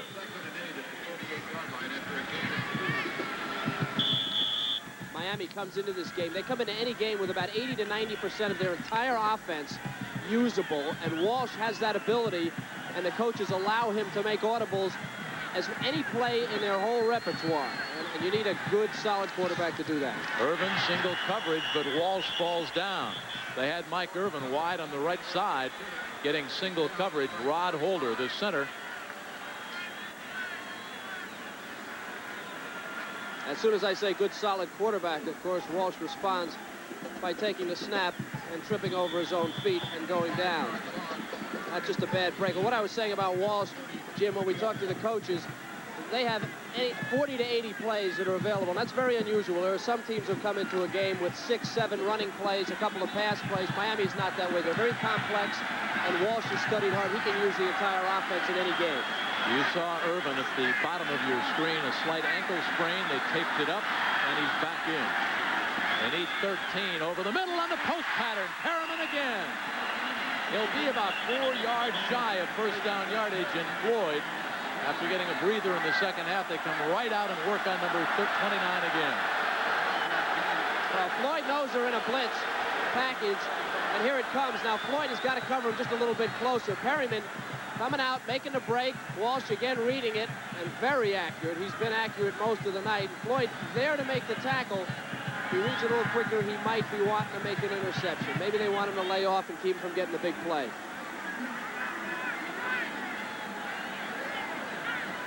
A little bit of a question on the spot of the football. Perriman now, 4 carries, 34 yards. Jimmy Johnson listening in. Field judge is telling me that the clock is not clicking on off for 1 second. So look for it. You look for it next time. Never had any problem at all. Terry Monk is our referee. Excuse me. They have spotted the football up at the 45-yard line. They need to get to the 46 for a first down. So it's 4th and 1. And the punting team, after that conclave, checks in for the Hurricanes. I'd be scared to death anytime one of these kicking teams come out based on recent history. Well, they ran the fake punt last week against the Irish. They ran a fake field goal tonight, 23 yards, that set it up. Beagles. Carolina's not buying it. Nobody's back for the Gamecocks. Beagles will kick it away. Gets away a beautiful kick. Hits at the 10, the 5. And is it a touchback or is it on the 1-inch line? Roland Smith, number 16, downs the ball. You can't get much closer to the goal line than that. A 54-yard kick by Beagles. Well, when you go back, the whole thing's set up, of course, by last week's play against Notre Dame. And then the fake field goal attempt. Roland Smith making a great effort. And maybe downing it on the half-inch line. I don't know. It looks like it might have hit the goal line. Well, question, did he have possession? He didn't have possession. I don't know if he had possession before it hit the goal line. The official right there, he's going to give it to Carolina. Now they're snapping the ball and working it out of their own end zone. And remember, out of the eye, they run inside. That's what that fake field goal and fake punt did. Gamecocks didn't buy it. Ellis over the right side behind Woody Myers and Calvin Stevens and Mark Fryer. Jimmy Johnson against the Irish had a fake punt, and against the Gamecocks tonight, that fake field goal. Beagles took it 23 yards for a big first down. Led to Bratton's touchdown dive. And the Gamecocks with a 1-point deficit trail it 14-13. Jimmy Johnson has won 31 straight games. Last time they lost, 1985 to Florida. It was Vinny Testaverde's debut. Out of the end zone, incomplete at the 28-yard line. Ryan Bethea on the fly. And he was open. Ellis missed him. Well, we talked about Todd Ellis being perhaps the most popular athlete in the state of South Carolina. They alternate boy-girl at the dorms in South Carolina. So Todd, when he was a freshman, was on the elevator. A girl got on, recognized him, and we'll pick up the story after this play. 3rd and 9. I want to hear the end of that. Dive play to the fullback, and the Gamecocks will punt. Great penetration. We'll come back and tell you what happened when the girl recognized Todd Ellis. But we've got 10:22 left to go. The Gamecocks will punt it away. Jones and Myra on the stop, along with Greg Mark. And the Hurricanes should come out of this with great field position. All set up by a 54-yard punt by Fiegel. If you're Rodney Price, you know the Canes are coming. 10 of them.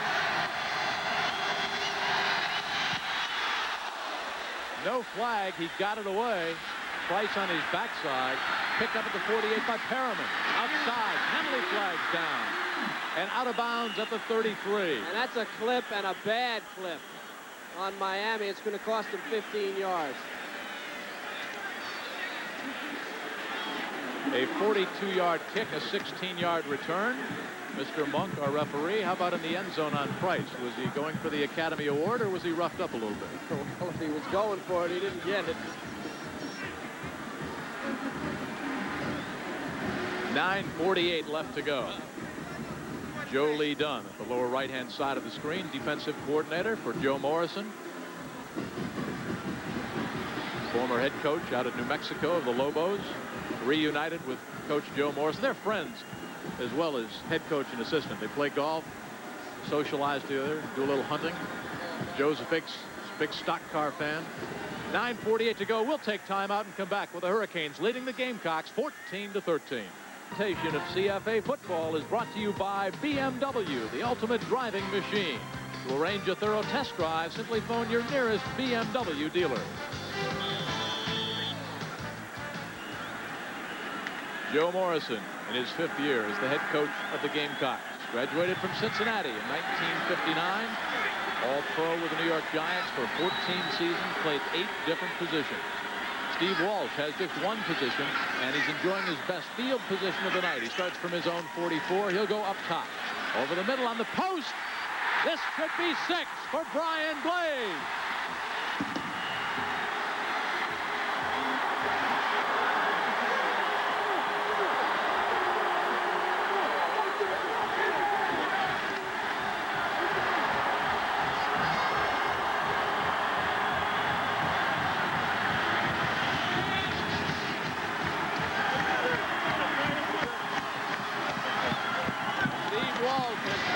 Touchdown passes tonight. Numbers 18 and 19 on the season for Brian Blades. His 5th touchdown reception, his longest coming in, his longest reception on the year was 29 yards. That for 56 and 6 more points. Greg Cox will try to make it a 21-13 game. This one is partially blocked. That could come back and be a big missed extra point. That's a big one. Now, this almost isn't fair. I mean, if I can tell that Floyd is this tired from up here. Now, this is no contest. It's just a quick post. Protection is there. It's man coverage. Floyd's all by himself. This is practice. And look at Floyd. I mean, Floyd just doesn't have it. His legs are gone. They were gone early in the first half, and he just can't chase them anymore. And how about Steve Walsh? He's thrown 2 touchdowns tonight out of St. Paul, Minnesota. Hurricanes by 7. Going for his 2nd straight undefeated season. They've run 10 in a row. They've got a 7-point lead. 9:39 to go in the 3rd quarter. Edgar Bennis hangs it high, but not very deep. At the 12, Sterling Sharp would like to get a big return. He does, up across the 36-yard line. Good field position for Todd Ellis and the Gamecocks after a return of 24 yards.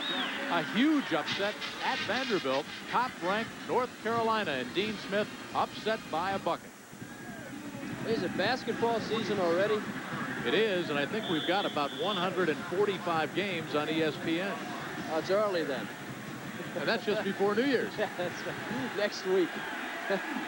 9.5 to go in the 3rd quarter. Todd Ellis, the book on him tonight. That one interception just before the half really hurt. Pitch back. Kevin White. Good pursuit by the Canes defense. All right, let's finish the story on Todd Ellis. Alternate floors back to the dormitory. He gets on an elevator. A girl gets on. Todd's freshman year. Thinks that she recognizes Todd. Said, "Are you Todd Ellis?" He said, "Yes." She hit the stop button on the elevator and planted a kiss squarely on his Greensboro, North Carolina lips. Yeah. And I understand they sold 2,000 I'm Todd Ellis t-shirts the next week.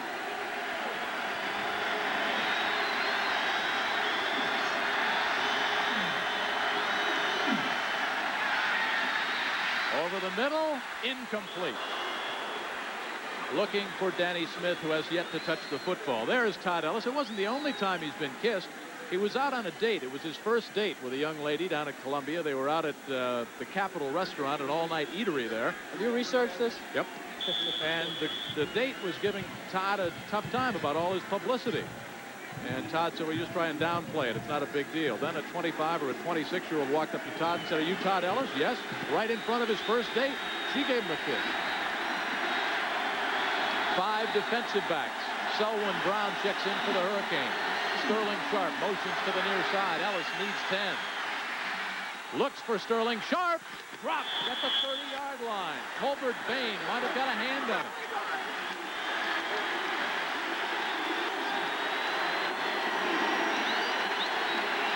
Sharp actually beat Robert Robinson, and Bain coming over to help him. Excuse me, actually beat Bain, and it was Robinson coming over to help him from the safety position. It looked like he just did deflect it. Good call there, Jim. Back to punt once again. Rodney Price, a little more field position, although this one doesn't turn over. Hits at the 35 and goes out of bounds at the 33. So the Hurricanes, 8:37 left to go in the third, have a 7-point lead, and good field position going the other way after that 30-yard kick.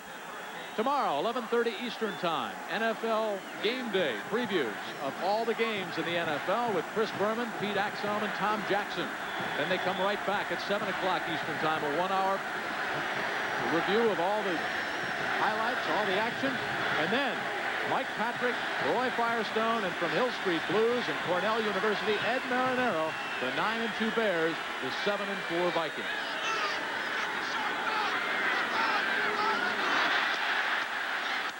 There goes number 5, Melvin Bratton, has a 2-yard touchdown dive. Floyd is still in there. Are you surprised now that Joe Lee Dunn has not pulled Floyd out, at least to give him a rest and give him a little bit of a breather mentally as well as physically? Well, I don't know what the personnel situation is there, but I think they need to go to some help. No question. They're going to have to go to a zone or some kind of inside-outside or short, deep coverage on the wide side of the field if they're going to leave him there. I mean, the kid just cannot run. He's a junior college transfer from Ferrum. He's a good player. But this defense is very demanding physically, and Miami's got great speed on the outside. Yeah, I'm surprised that they haven't done something for him. After the penalty, 1st and 5, 7 penalties against the Gamecocks for 38 yards. Harriman wide to the left. Irvin comes down, single coverage. Well, watch out. Robert Robinson gets him down at the bottom of your screen.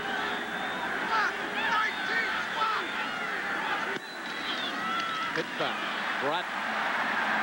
Upended at the 37-yard line by Brad Edwards. What a play by Edwards. Edwards, yeah, I tell you, not only the tackle, but watch the position Edwards gets, number 27, left of your screen. He's going to jump right inside the block and position himself right in there. And he's able to get a good shot at Bratton, and just instant recognition by Edwards, who also has 8 interceptions, and yet he's able to come up that quick on a running play. Brad Edwards, who you saw right there, started his career as a quarterback. Dad played for the Orioles in Baltimore. 2nd and 7. South Carolina sends 8. Caught out of the backfield at the 40, and Warren Williams driven backwards. A pickup of 3 tough yards. Brad Edwards made that solid hit. If he's got the intestinal flu, he's got intestinal fortitude because it's not bothering him. He's a great player, Edwards. He certainly played a good game 2 weeks ago. We saw him against Clemson. Had a pair of interceptions in that game. Didn't he? One for a touchdown and then another one late in the game. 40 yards picked off Rodney Williams to seal that big victory against Clemson. Walt, 5 completions in a row. Looks at 3rd and 3. Irvin, 1st down at the 47-yard line. Again, he's one of 16 children. Mike Irvin, 6'2", 202, came in with 37 catches. He's made about 9 so far tonight. Over 120 yards at 1 touchdown. Again, he dedicated his career to his dad, who passed away in 1983.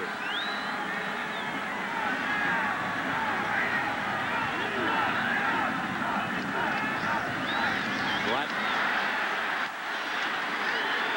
Second and 10 coming up. I'll tell you about Melvin Bratton, a 6'1", 223-pounder out of Miami, of Florida. He does a local radio show here. And his major is acting. He appeared in a TV documentary called Hard Road to Glory, which was the story of a slave who actually got his freedom through sports. Hard Road to Glory could be the story of just about any running back. And certainly Bratton playing behind Alonzo Highsmith through his career, but he's making a name for himself. Kudos to Kevin Hendricks on that play, who ran him down for South Carolina. A good defensive play by number 98. The Chief, Kevin Hendricks, hard Indian. Walsh over the middle on the post, a little high. Looks for Mike Irvin on a crossing pattern, and he pulled that one down. It would have been 35 yards of green turf. Now, there was your help. Now, they dropped 8 people on that, on pass coverage. And when Walsh went back, I don't think he really knew what he was looking at. Carolina backed off their blitz finally and was able to get some people into the secondary. Paid off. Big 3rd and 10 call here, especially for South Carolina's defense. Well, you got to help the corners here. Corners are getting murdered. You've got to help them and hope that you can get enough pressure with 5 men.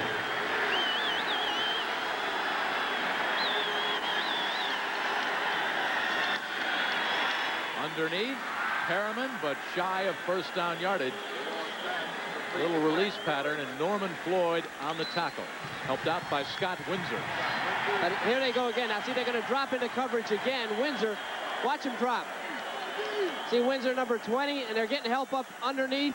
They try that crossing pattern by Perriman, but there's people around him. It's not just one-on-one, and Floyd able to cover him a little better. And that's a change of philosophy.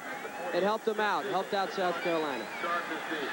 His longest punt, 54 yards tonight for Jeff Fiegels. This one will hit at the 6 and go into the end zone for a touchback. The last time South Carolina had the ball, they started at their own 6-inch line. This time they will start 1st and 10 from their own 20, trailing by 7, 5:22 left in the 3rd.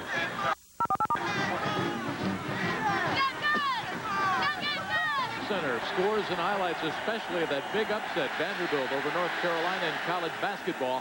And right after Sports Center, a strive for excellence as we honor the Heisman Trophy winner of 1987, Notre Dame's Tim Brown. Gamecock, one play from tying things up, pitching it back. Harold Green. Green for 4 tough yards in the grasp of Rod Carter.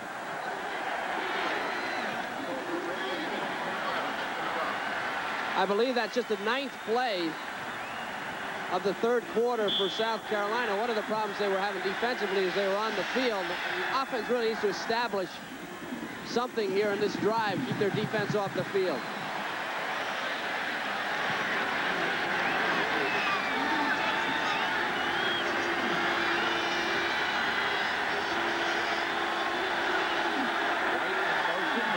Shoot. Ellis looks out of bounds at the 42-yard line. Buffet was back there. Gamecocks are screaming for pass interference. No flag. The ball was not catchable. It was out of bounds. But now there is a late flag. I don't know. I don't know how they could. Had he caught that, he'd have been out of bounds. Mr. Monk is our official, our referee.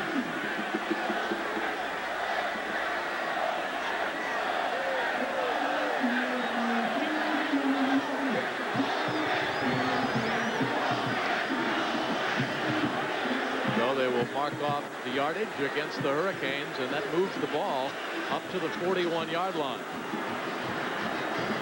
Number 22, Randy Shannon, on number 2, Sharp. Let's take it all the way and see where the ball lands. All right, there's the penalty.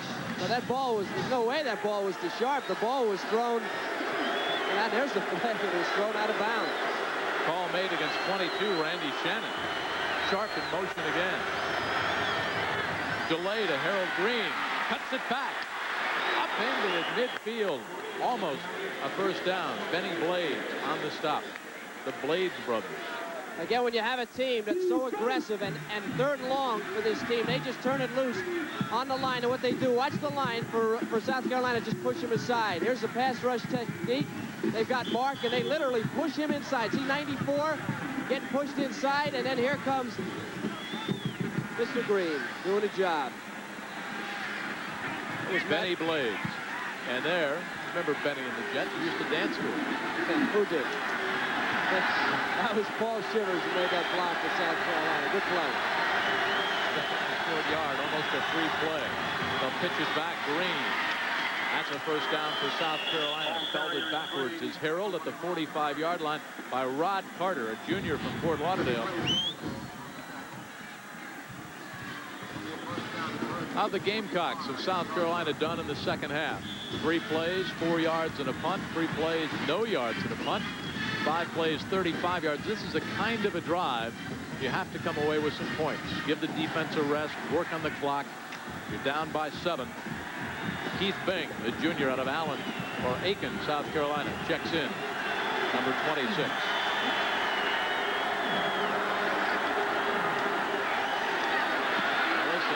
Now he can run it back against the grain. Drop at the 33. Looking for Danny Smith.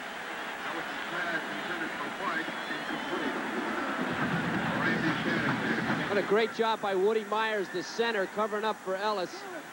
That's Bill Hawkins, the junior out of Hollywood, Florida, who was down, and Todd Ellis. I'll tell you about how Todd Ellis was recruited. Joe Morrison first met Todd Ellis at a Walter Camp dinner up at Yale, and he was impressed. He was just a high school youngster at the time, and at the time he met Joe Morrison, the Heisman Trophy winner Doug Flutie was there. Well, Ellis had that same kind of poise and confidence, and when they started to recruit Todd Ellis, they thought they had lost him to Stanford because Mark Trestman, the quarterback coach, left to go to the Minnesota Vikings, and Ellis was thinking about Georgia, about North Carolina, about LSU, and about Stanford. And then Jim Washburn, the assistant coach at South Carolina, got involved, and he kind of challenged Ellis. He said it would take a lot of guts to come to South Carolina and try to build a tradition. Pick up on that. 3:09 to go.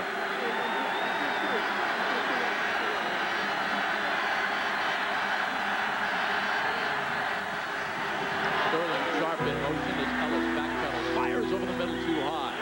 Trestman, by the way, the quarterback coach at Miami, because the Hurricanes were also interested in Ellis. Stanford thought they had him. They thought they had Ellis locked up. But then he visited Columbia, met with Washburn. They sat in a brightly lit Williams-Brice Stadium. They listened to a special tape over the stadium loudspeaker, recorded by the South Carolina Gamecock announcer Bob Fulton, describing an Ellis-led touchdown drive to beat Nebraska. After the tape was over, Ellis jumps up and high-fived Washburn, and the fires had been lit. How's that for a recruiting floor? They sure could have had me for a lot less. Would have been a short tape. 3rd and 10. Over the middle. Caught. First down by Danny Smith. Danny Smith came in with 29 catches, 478 yards, averaging about 16.5 yards and 2 touchdowns. An easy transition from the tight end to the wide receiver in the run and shoot. Well, we're talking about Ellis all that time. He's been overthrowing people. The offensive line has been doing a great job for him here in the second half. They did again there, and he was able to hit Smith finally. But the last 3 plays, the offensive line has done a remarkable job, and they're just not letting that Miami rush, that great rush, get to him.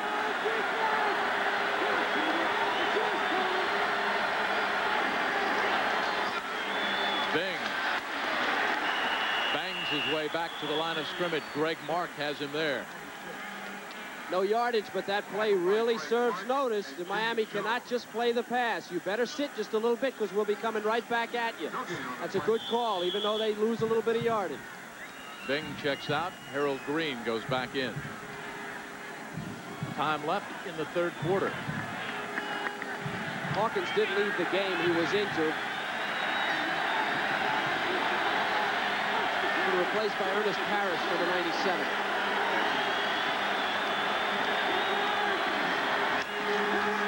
Sprint out by Ellis on the run. Throws it behind the receiver, but a good catch by Kevin White.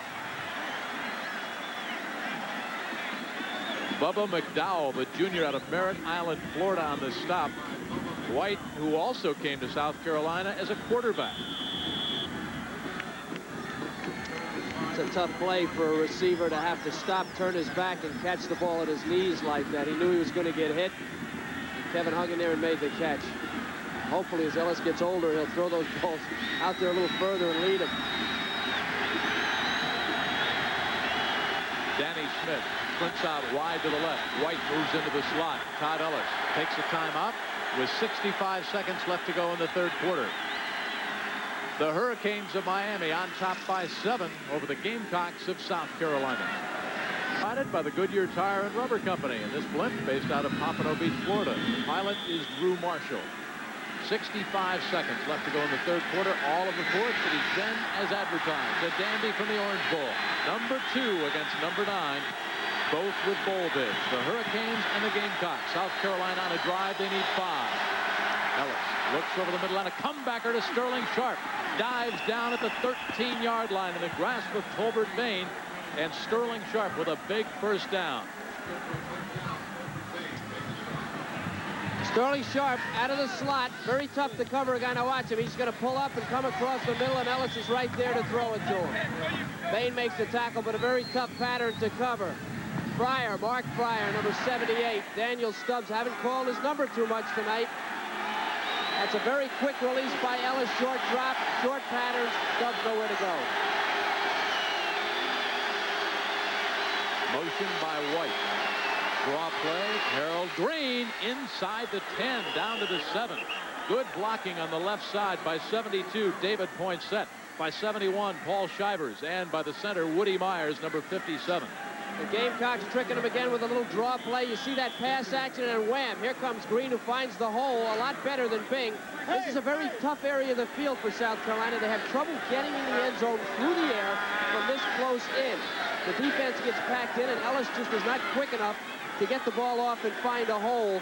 He only has 10 TD passes, 1 coming tonight on a long pass and run. That'll do it. Time has expired in the third quarter. 15 minutes left to go here in the Orange Bowl. Second-ranked Miami protecting a 7-0 lead, but the Gamecocks, ranked number 9, are coming back, and they're knocking on the door. The Orange Bowl, there's our score. 2nd and 4 for the Gamecocks. They trail by 7, and we'll watch number 88, a 6'5 freshman. Ordinarily, he wears number 60, Ike Harris, but he lines up now as a tight end. Out of the eye, pro set. Green and Bing. It's Bing. Chopped down for a loss of 2 as they run left. And Benny Blaze, the senior out of Fort Lauderdale, snipped it out.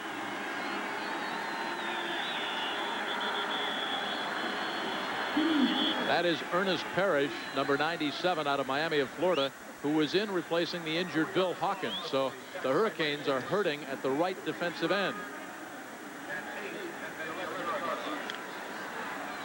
Clock is stopped. 14:48. There's the freshman. He was redshirted last year out of Columbia, South Carolina, Ike Harris. He is taken off number 88, and he's back to number 60. No, 60 on his sleeve. Right. You can see he's got one of those pullover jerseys. Us defensive guys not that smart. That could drive you crazy. With Mike Patrick, Roy Firestone, and from Hill Street Blues and Cornell University, Ed Marinero.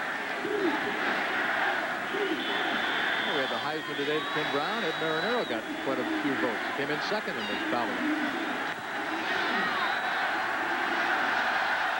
Coming out wide to the right. Ryan Buffet, single coverage. 3rd and 8. Motion by Martin Brown.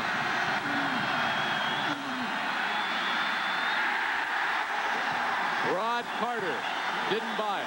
Harold Green stacked up. We'll see the field goal try. Lots of time left. 14-18 and counting. And the reason it's so difficult for Carolina, they do not have a legitimate tight end, and it's tough for them to run it in. They have to use deception on the goal line, but defensively, you're just coming. Here's 91, Rod Carter holding his ground, looking for that little draw play, and able to make the play. A lot of pressure. Your defensive philosophy is pressure on the goal line. The draws don't work that well. Colin Mackey, a 28-yard field goal try. Rodney Price will put it down. This one is up and perfect. So for the Gamecocks, they pull to within 4. 13:51 left to go. Jimmy Johnson wants another undefeated season.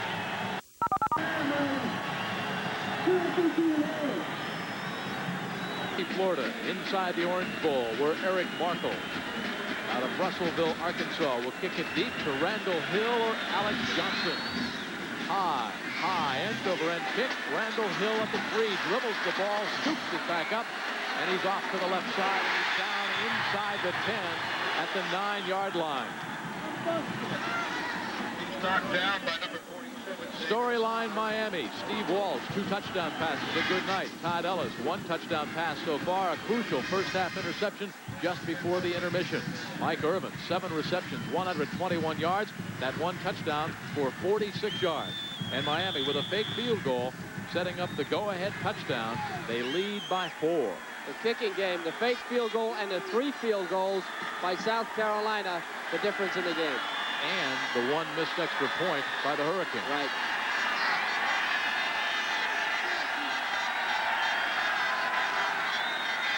Walsh, safety valves it out to Leonard Conley. And Conley barrels his way up close to the 22-yard line. That's a first down. Brad Edwards on the stop, and that's a great play call.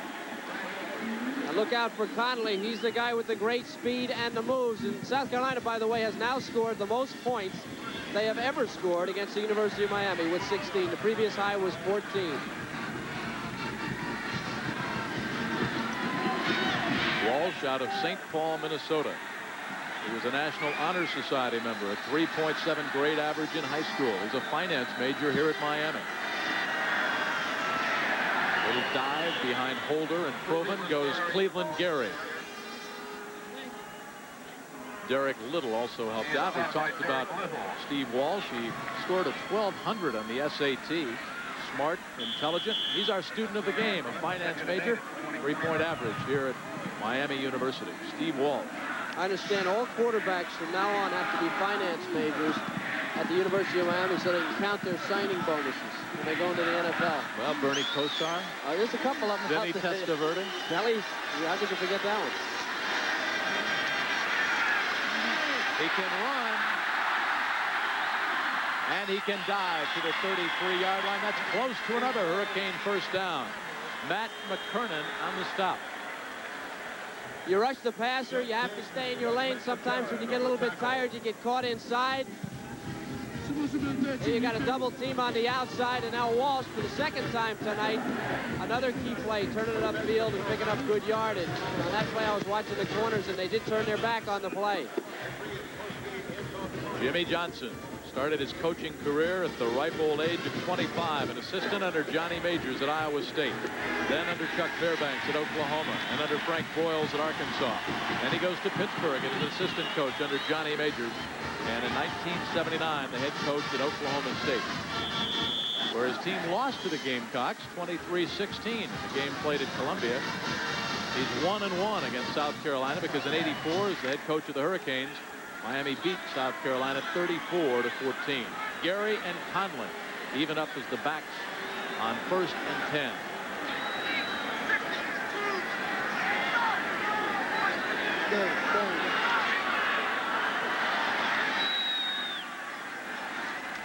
Caught. Conley again. Hammered out of bounds at the 38-yard line. Scott Windsor, the first to arrive, the sophomore out of Snellville, Georgia. Now we talked about Miami goes into any game with 90%, 80 to 90% of their offense live for the game. And the reason they have a quarterback like Walsh, watch him audible now. He knows what's going on. Look at the defense trying to figure out where to go. Now he's going to wait for Conley to clear. They're flooding the zone, and Conley's a short man. Nobody's got him. Finally, Norman Floyd releases and is able to come up and help on the tackle. But you can give that one to Walsh. He was audible. And he's doing it again.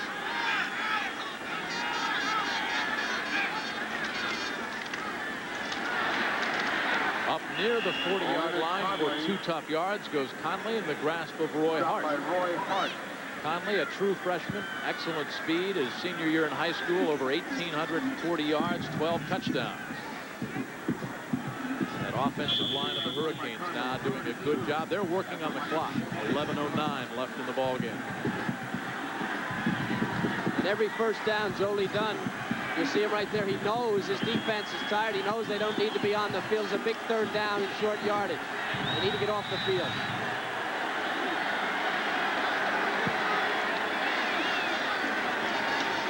Walsh over the middle, and it is intercepted at the 45-yard line. Matt McKiernan for South Carolina comes up with a crucial interception, his first on the year. Out of Daytona Beach High School. Now this is just as confusing to Walsh as the blitz was, because McKiernan's going to drop off. He's slow, but watch him step right inside the receiver here, number 48. Slow, but they call him a legitimate linebacker. He's real tough. Trying to go to the tight end, which should be a good call against a blitz, but there's no blitz. And Walsh says, oh, I should have known that. Miami, 3 turnovers tonight, 2 interceptions thrown by Steve Walsh. Great field position, lots of time left, 10:44. Ellis gives it off to Green. Nothing doing over the middle. Derwin Jones, number 86, the senior out of Miami, a communications major, played as a true freshman back in '74 on the hit. We talked about Benny Blades in the opening of this show. You may be thinking, well, we talked about him, but we haven't heard from him except for that one play on the goal line, because they're not throwing at him. They're staying away from Benny Blades. That cuts down your ability to run your offense.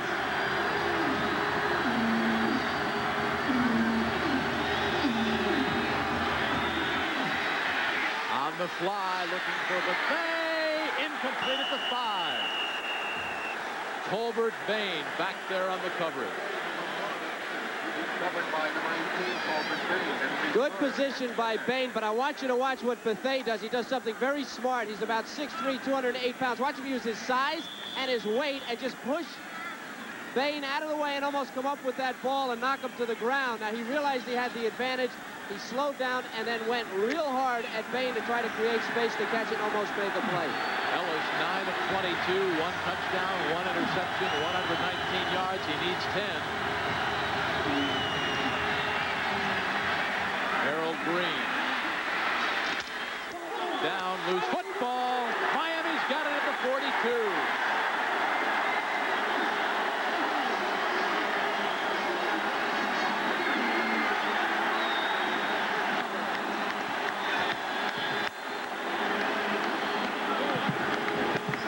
Bain, I believe, stripped the ball as he ran into the helmet of Harold Green.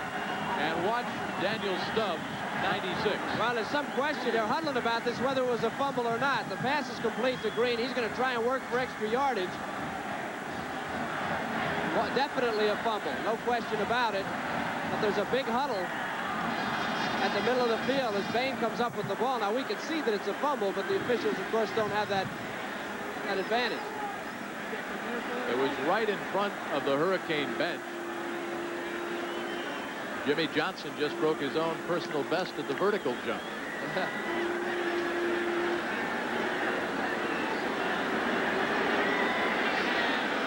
Well, this is a call that could decide the football game. They give the ball back over to South Carolina because Bain had stripped the ball loose of Green, but Green had apparently gone for first down yardage. So Jimmy Johnson trying to help the officials out.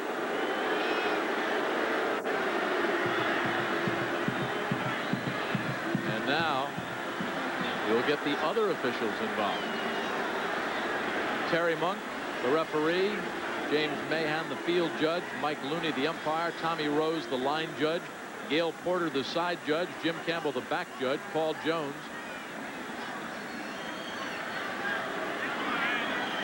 It's a tough one.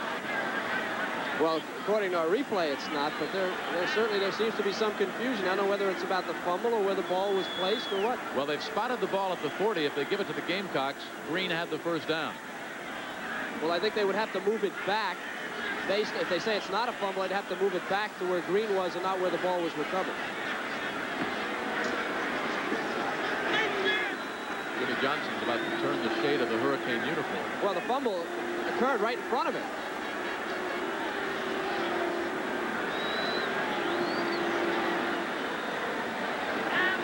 Terry Monk. The way he's explaining it, I think it's going to go against Miami.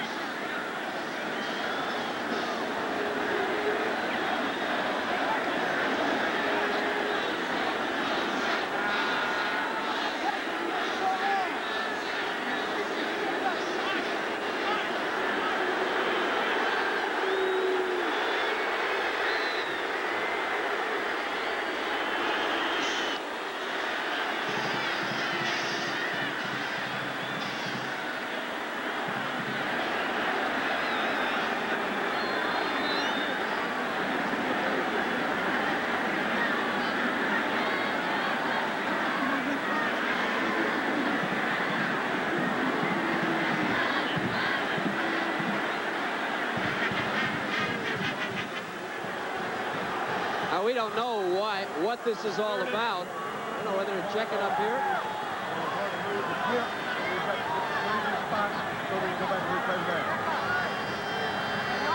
Third and 10 from the 45-yard line. Third and 10 from the 45-yard line. Gain of 5. Gain of 5. So we're going to have out some reclaim. Back up, back up, back up, back up. 5. It was third and 10 at the 45. That picks up 5 yards. So it's 4th and 5. I don't think there's any question that they're saying it's going to be South Carolina's ball. The question is where they'll spot it after the tackle. And they're saying that Green was down, which was clearly not the case based on our replay.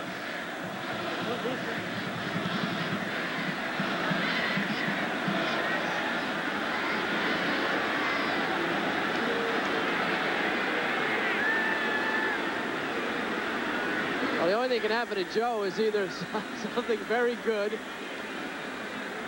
or what actually, what he deserves. So he's as calm as he can be. Jimmy's on the field.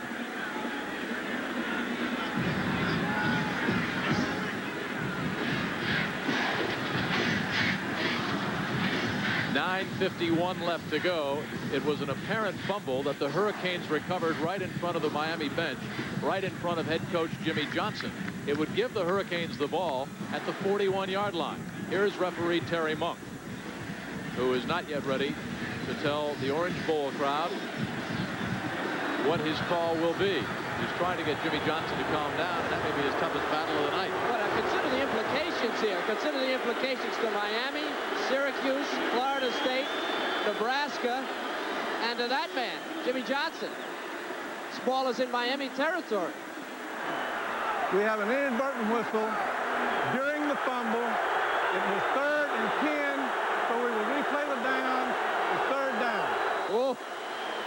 Third and 10, an inadvertent whistle, and we will replay the down. Let's take another look. Watch the fumble clearly as Bain hits Harold Green. Well, I don't know that you will be able to hear the whistle, but this is the inadvertent whistle heard around the world. This could affect 5 football teams in the national title. It's clearly a fumble. When was the whistle? There's your fumble. It's a tough one here, a tough one for Miami. Third and 10 for the Gamecocks. They trail by 4. Kevin White in motion. Flags are down. Now there's no flag there, and here come the Gamecocks, and we've got a free-for-all.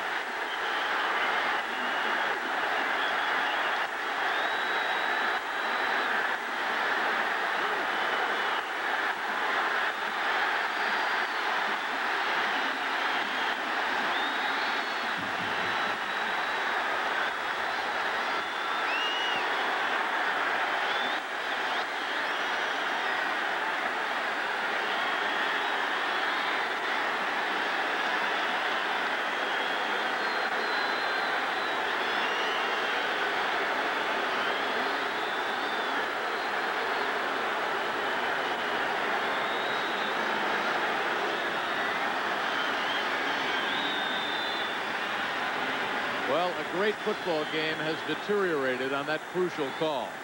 What set off the fight, Daniel Stubbs, even after the whistle, threw Todd Ellis down like it was AWA wrestling. And there was no flag thrown by the referee, Terry Monk, who was standing there watching. Stubbs then pummeled by a couple of South Carolina players, and both benches emptied out.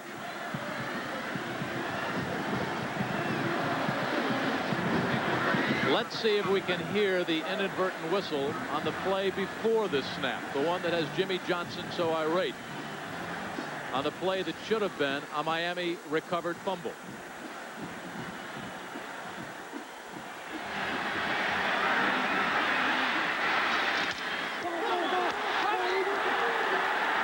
Only whistle I heard was clearly after the hit.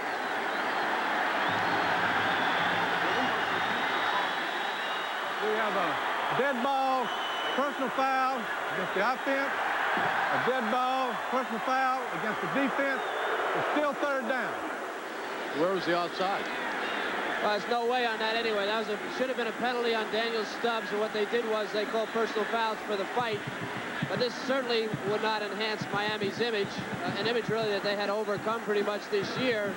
Stubbs coming in there and doing that to Ellis. There's no call for that. He's aggravated. I don't blame him for the bad call or whatever happened with the official with the inadvertent whistle. All right, they're offsetting personal fouls for the fight, but there were flags down before the ball was snapped for offside. Right, and there should have been a penalty on Stubbs. Clearly a penalty on Stubbs.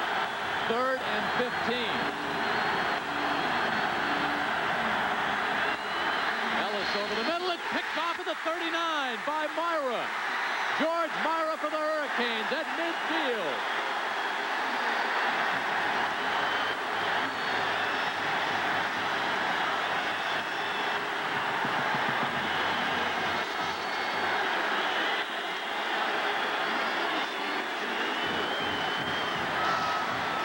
Ellis just a sophomore. Things are getting loud and heated.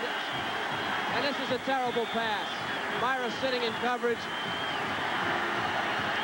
and picking the thing off. But let me tell you, you can feel it here now. The pressure, the intensity. This place is loud. Very loud. 9:09 left to go. Carolina's defense, Jimmy, really has to play now. Really. This will be a character test for South Carolina. Hurricanes will come right at you with all those offensive weapons. And sacked is Steve Walsh again for a loss of 3. Roy Hart, last year's Defensive Player of the Year, the key to stopping the run. And there is Myra, who came up with that interception. He had 21 tackles last week against Notre Dame. 5 men back in coverage, which is unusual for South Carolina. They've used it a little more here in the second half. Walsh didn't find anybody open, and that rush got to him. 6-man rush.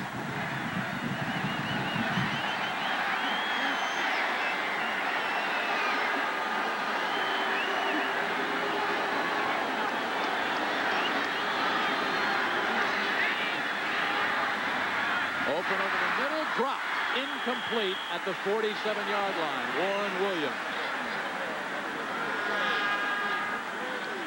Ken Sally lowered the boom on him, number 40. The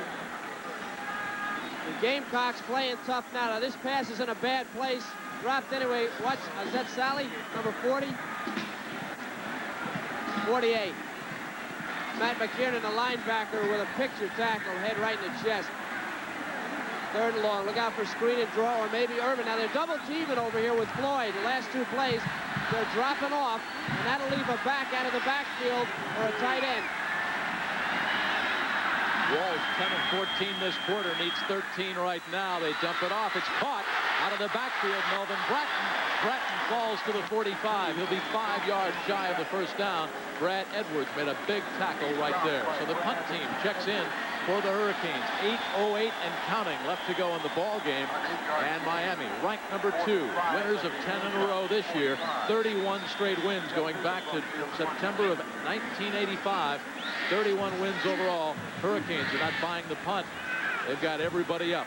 Looking at Jeff Fiegel. Cost him field position last time, Jim. Fiegel hangs this one high. This will go into the end zone. Touchback. So, from the 20-yard line, the Gamecocks of South Carolina, 80 yards away from a touchdown. A field goal doesn't help. They trail by 4. Welcome back to the Orange Bowl. Miami with that 4-point lead. Wide to the right, Ryan Bethea. Top of the screen, Danny Smith and Sterling Sharp. Pitch back to Harold Green. Fumbled the ball the last time he touched it. Upended at the 25-yard line by Greg Mark. A pickup of 5. It's 2nd and 5 coming up. Blades helped out on the tackle. Todd Ellis, 10 of 23 on the night. 1 touchdown, 2 interceptions now. But just 4 of 10 this half, Kevin, for 37 yards. And Ellis will have to get a hot hand if the Gamecocks are going to pull this game out. Miami's defense really, probably personnel-wise, not as strong as it was last year. They lost Jerome Brown and Dan Cilio, both to the NFL. They got those 2 small tackles, but they're smart and they're experienced and they're winners. And that's something you really can't replace. When you win 31 regular season games in a row, you've got that great confidence that you're going to come out on top, and it'll really serve you well on the field.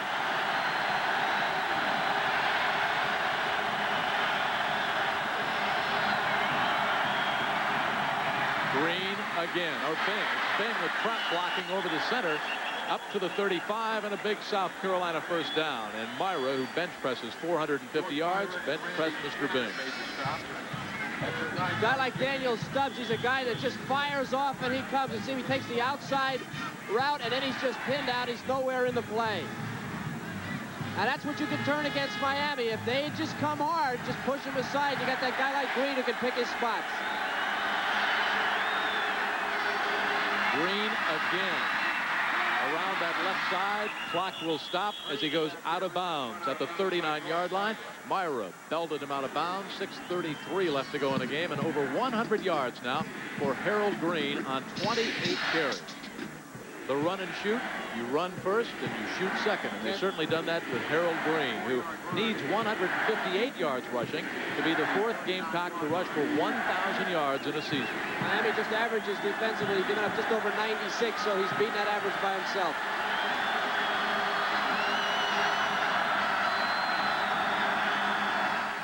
Sprint out by Ellis behind Kevin White. And some oohs and ahs from the Orange Bowl crowd. You have to give the Hurricane defense a lot of credit because Ellis has been thrown off his rhythm entirely in the second half. Well, he's not getting it done, and his protection has been excellent. He may need to wait for these guys to clear because on a couple of patterns they have beaten Miami deep, but Ellis has either thrown it away or out of bounds or not made a good throw. He needs to just calm down and stay in there, have a little confidence in the offensive line, and wait for these guys to clear. Bill Hawkins, 54, the junior out of Hollywood, Florida, back in at right defensive end. Ellis needs 6 on third down.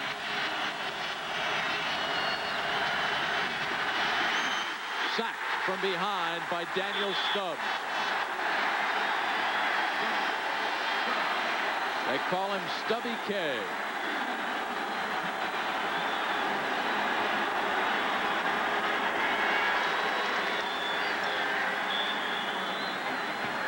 Well, the great ones really stand out when you need them. Miami in a zone, nobody breaks open, Stubbs makes it. Price doesn't turn over. Perriman back deep, has to get out of the way. That one almost hit him. Hurricanes with a 4-point lead, but they'll start from deep in their own territory. A 63-yard punt. 5:50 to go. 1st and 10 Miami, but they start at their own 3.5. Late in the fourth quarter, the senior Brett Perriman needs to catch this punt. Has plenty of time. Look at him. He can't make up his mind, and on a 24-yard line, he lets it bounce. And the net result is it's down to the 4-yard line. A big break for South Carolina. He's back there to catch those. You just can't give up 20 yards in a game like this.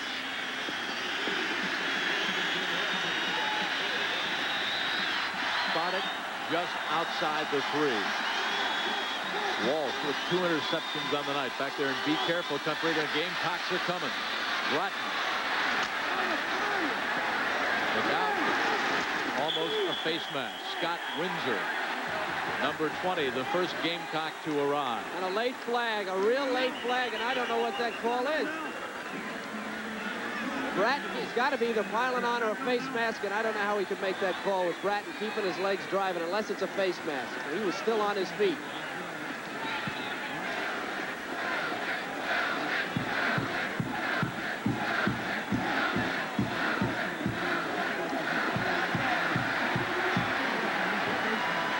Okay, credit Bratton for keeping his feet. Can't get him down, and now Windsor with no place to put his hand. That actually was not a face mask. It was under his face mask at that point. There's your face mask. A late face mask, and Bratton fighting for yardage draws a penalty, a big penalty. Tough. Say he's got great talent, that kid. He can catch the ball. He's got great speed, and he's big, about 225 pounds, and he'll be a #1 pick. You think about the #1 picks that have come out of Miami in the last couple of years. You got Highsmith and Bratton, and certainly Michael Irvin will be a #1 pick, and Testaverde. You could field a team with #1 picks. They did. Bratton now, 8 carries, 10 yards. One of those carries for 4 yards and a crucial touchdown. That was a crucial penalty. 5:38 and counting left to go in this football game. Big hole left side, out of bounds at the 25-yard line. Matt McKernan bumped Warren Williams out. Another first down for the Hurricanes. Carolina loaded it up on the weak side. Now, when you see how few people there are on this side, they're all to the left, and they go left. Everybody gets caught inside. Now, Williams is really nobody out there. Williams steps outside and picks up another first down. Carolina playing the wide side of the field. Miami coming right back to the short side. Just under 5.5 left to go in this football game. That was the second longest rush for Miami from scrimmage tonight. They'll keep it on the ground, working Williams. Blocking on that left side by Matt Patchen and Mike Sullivan. Excuse me, Jim. Now it's time for Carolina now to go back to the original game plan and take some chances. They have got to get to Walsh. They've got to get the ball back. Getting down to 5 minutes. And you can look for him to be coming out of the ground on this play. Joe Lee's yelling something out there. And you can look for Miami to try to go to those wide receivers if they get single coverage. Irvin hobbles out of the huddle. Got that tender ankle since early in the second quarter. They taped it up. The audible by Wall. The throw partially batted down behind the line of scrimmage by Brendan McCormick. He is 6'6", 266 out of Chicago. Had a lot of injuries in his career for the Gamecocks. A knee in '85, a bad back last spring. When he's healthy, he's a force to be reckoned with. Came up with a good play right there. All-State out of Gordon Tech High School in Chicago. And they'll win an uncalled penalty on Jed Diggs for holding on the defense. In the backfield, the play was not called, but he was clearly holding.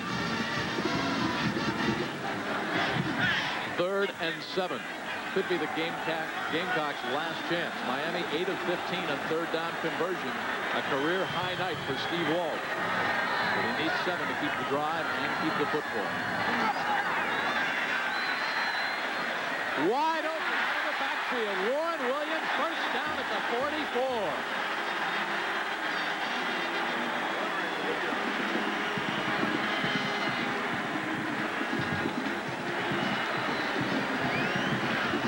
Walsh hobbling around back at about the 28-yard line. He took a pretty good hit.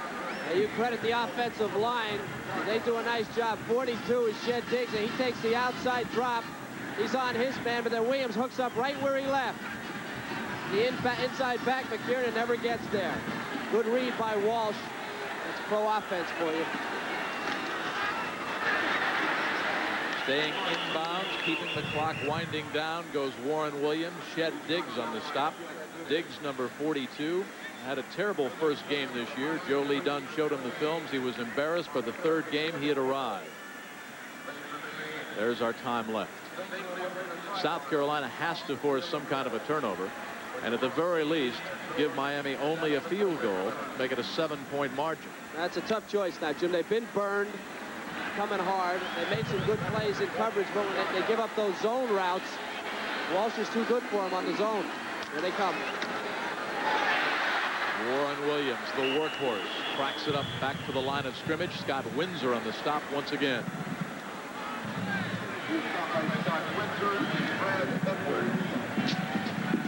3:20 and counting. 2 timeouts left for South Carolina, all 3 for the Hurricanes.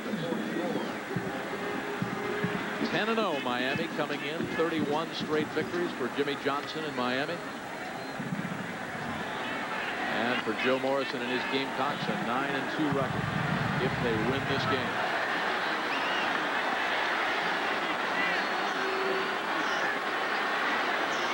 Third and 10. Out of the backfield, just missing Warren Williams. That would have been 6. Windsor putting all kinds of pressure on Steve Walsh. Scott Windsor, number 20, on the blitz. What to do? Play defense or blitz? Joe Lee went back to his personality with the blitz. Walsh read it, and Williams didn't make the play. Maybe a little overthrown, but he had a shot at it. That's pretty good defense and a good effort by Walsh for Miami. Beagles will kick to Sterling Sharp. Sharp will let this one hit. Might have fielded it and gained about 10 yards. It will roll dead at the 11. We've got 2:37 left to go. South Carolina, can they come back? They need 73 yards. We'll see.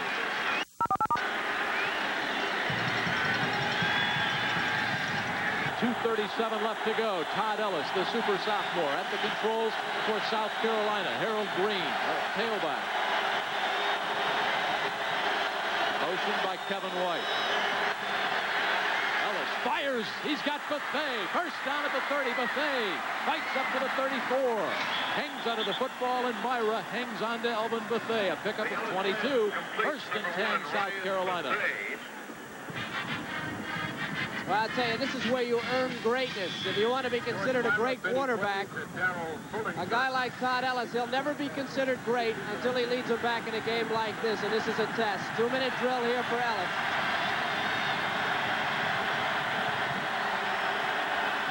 Motion by Sterling Sharp. Harold Green trapped over the right side behind Calvin Stevens and Mark Fryer.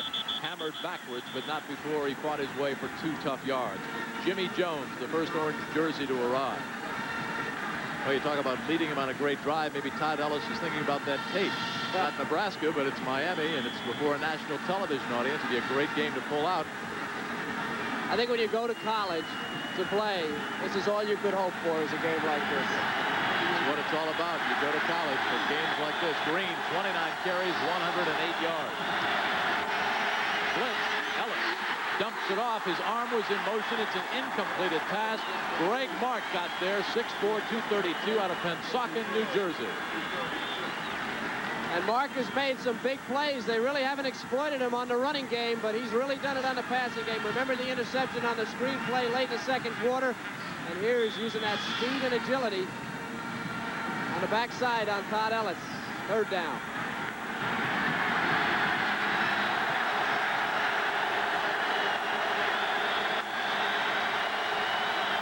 Six defensive backs in for the Hurricanes. Ellis over the middle. Batted down at the 49-yard line by George Myra.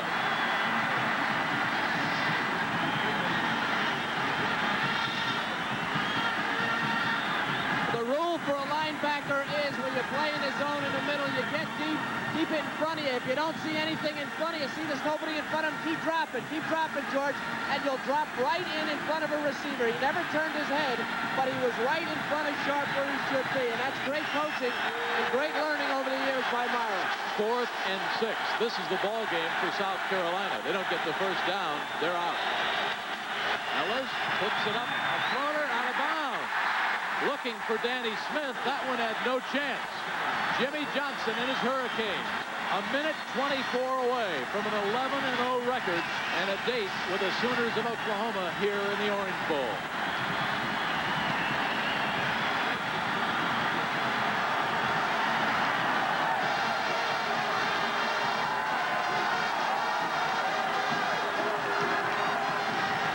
Some people talked about Jimmy Johnson and Miami's schedule. They said they didn't play anybody, but they beat Florida 31-4. The Gators go to the Aloha Bowl.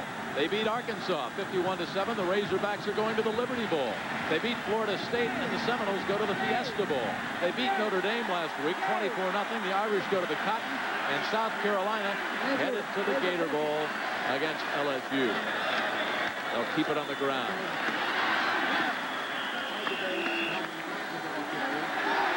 Penalty flags are down. Frustration time now for South Carolina. Joe Morrison. They called him Old Dependable when he played with the Giants for 14 years. He played 8 positions. Personal foul against South Carolina.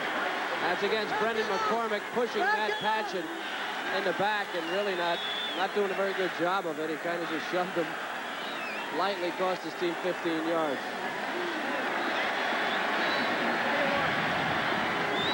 There is a tired young man. He has played his heart out, but he's been chasing Mike Irvin and others. All those speed burners coming right at Norman Floyd all night.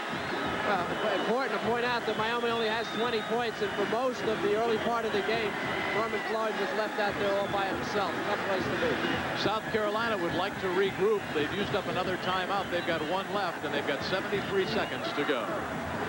Jimmy Johnson looking for his 2nd consecutive unbeaten season, and yet another date with the Sooners of Oklahoma in the Orange Bowl. In 73 seconds, that sign might be right. Bratton again. 109, 108, 107. South Carolina with 1 timeout left. And they'll take it right now with 58 seconds left to go. All right, now what happened on that inadvertent whistle when it was an apparent fumble by Green and an apparent Miami recovery? Well, it was a fumble, and that was not evidently what was in dispute. The inadvertent whistle occurred during the loose ball. And the rule says that when there's an inadvertent whistle during live play, you replay the down no matter what the result of the play might have been. The delay was the chain crew had moved the clip too soon between the stakes that's placed on the near yard line. The referee had to talk to the statistician to see what the previous spot was so the chain could be placed properly. So the ruling was that it was a fumble, but the whistle occurred before it was recovered, and they had to replay the down. Unfair to Miami, but it turned out all right, I guess. Well, it did, because a couple of plays later, George Myra came up with a big interception right at midfield. So the Hurricanes got the ball back. South Carolina had a couple of more shots at it, and that last play call on 4th and 6, there is Todd Ellis. He was sprinting out to the left, throwing back across his body, right-handed, and the ball sailed up high over the South Carolina bench. South Carolina in the second half, their last possessions ended with a punt, a field goal, an interception, a punt, and they lost on 4th and 6. Hurricanes will just run out the clock. 50 seconds left to go. South Carolina cannot stop the clock. So our Hartford Insurance player of the game, Steve Walsh, 22 of 40, 310 yards, a new personal best, 2 touchdown tosses. That gives him 19 on the season, 4th best ever in Miami Hurricane history. Vinny Testaverde is number 1 with 26. Bernie Kosar is second with 25. So a career high for Steve Walsh right there out of St. Paul, Minnesota. Benny Blaze in the backfield. And that will just about do it. Jimmy Johnson looks again at an undefeated season and a date in the Orange Bowl with Barry Switzer and the Oklahoma Sooners. 11-0. They beat Florida, Arkansas, Florida State, Notre Dame, South Carolina, all bowl contenders. Oklahoma, and perhaps a national championship is next.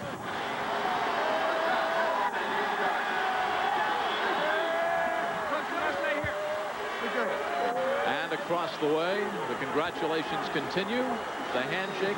Kevin, a great game, great season. Pardon? Yeah, Jimmy, same here. I think we saw the best of both teams, both South Carolina and Miami. You saw Miami's ability, that 9 lives type of thing, to make it happen. They shut down the running game. They were able to throw it. Walsh got player of the game.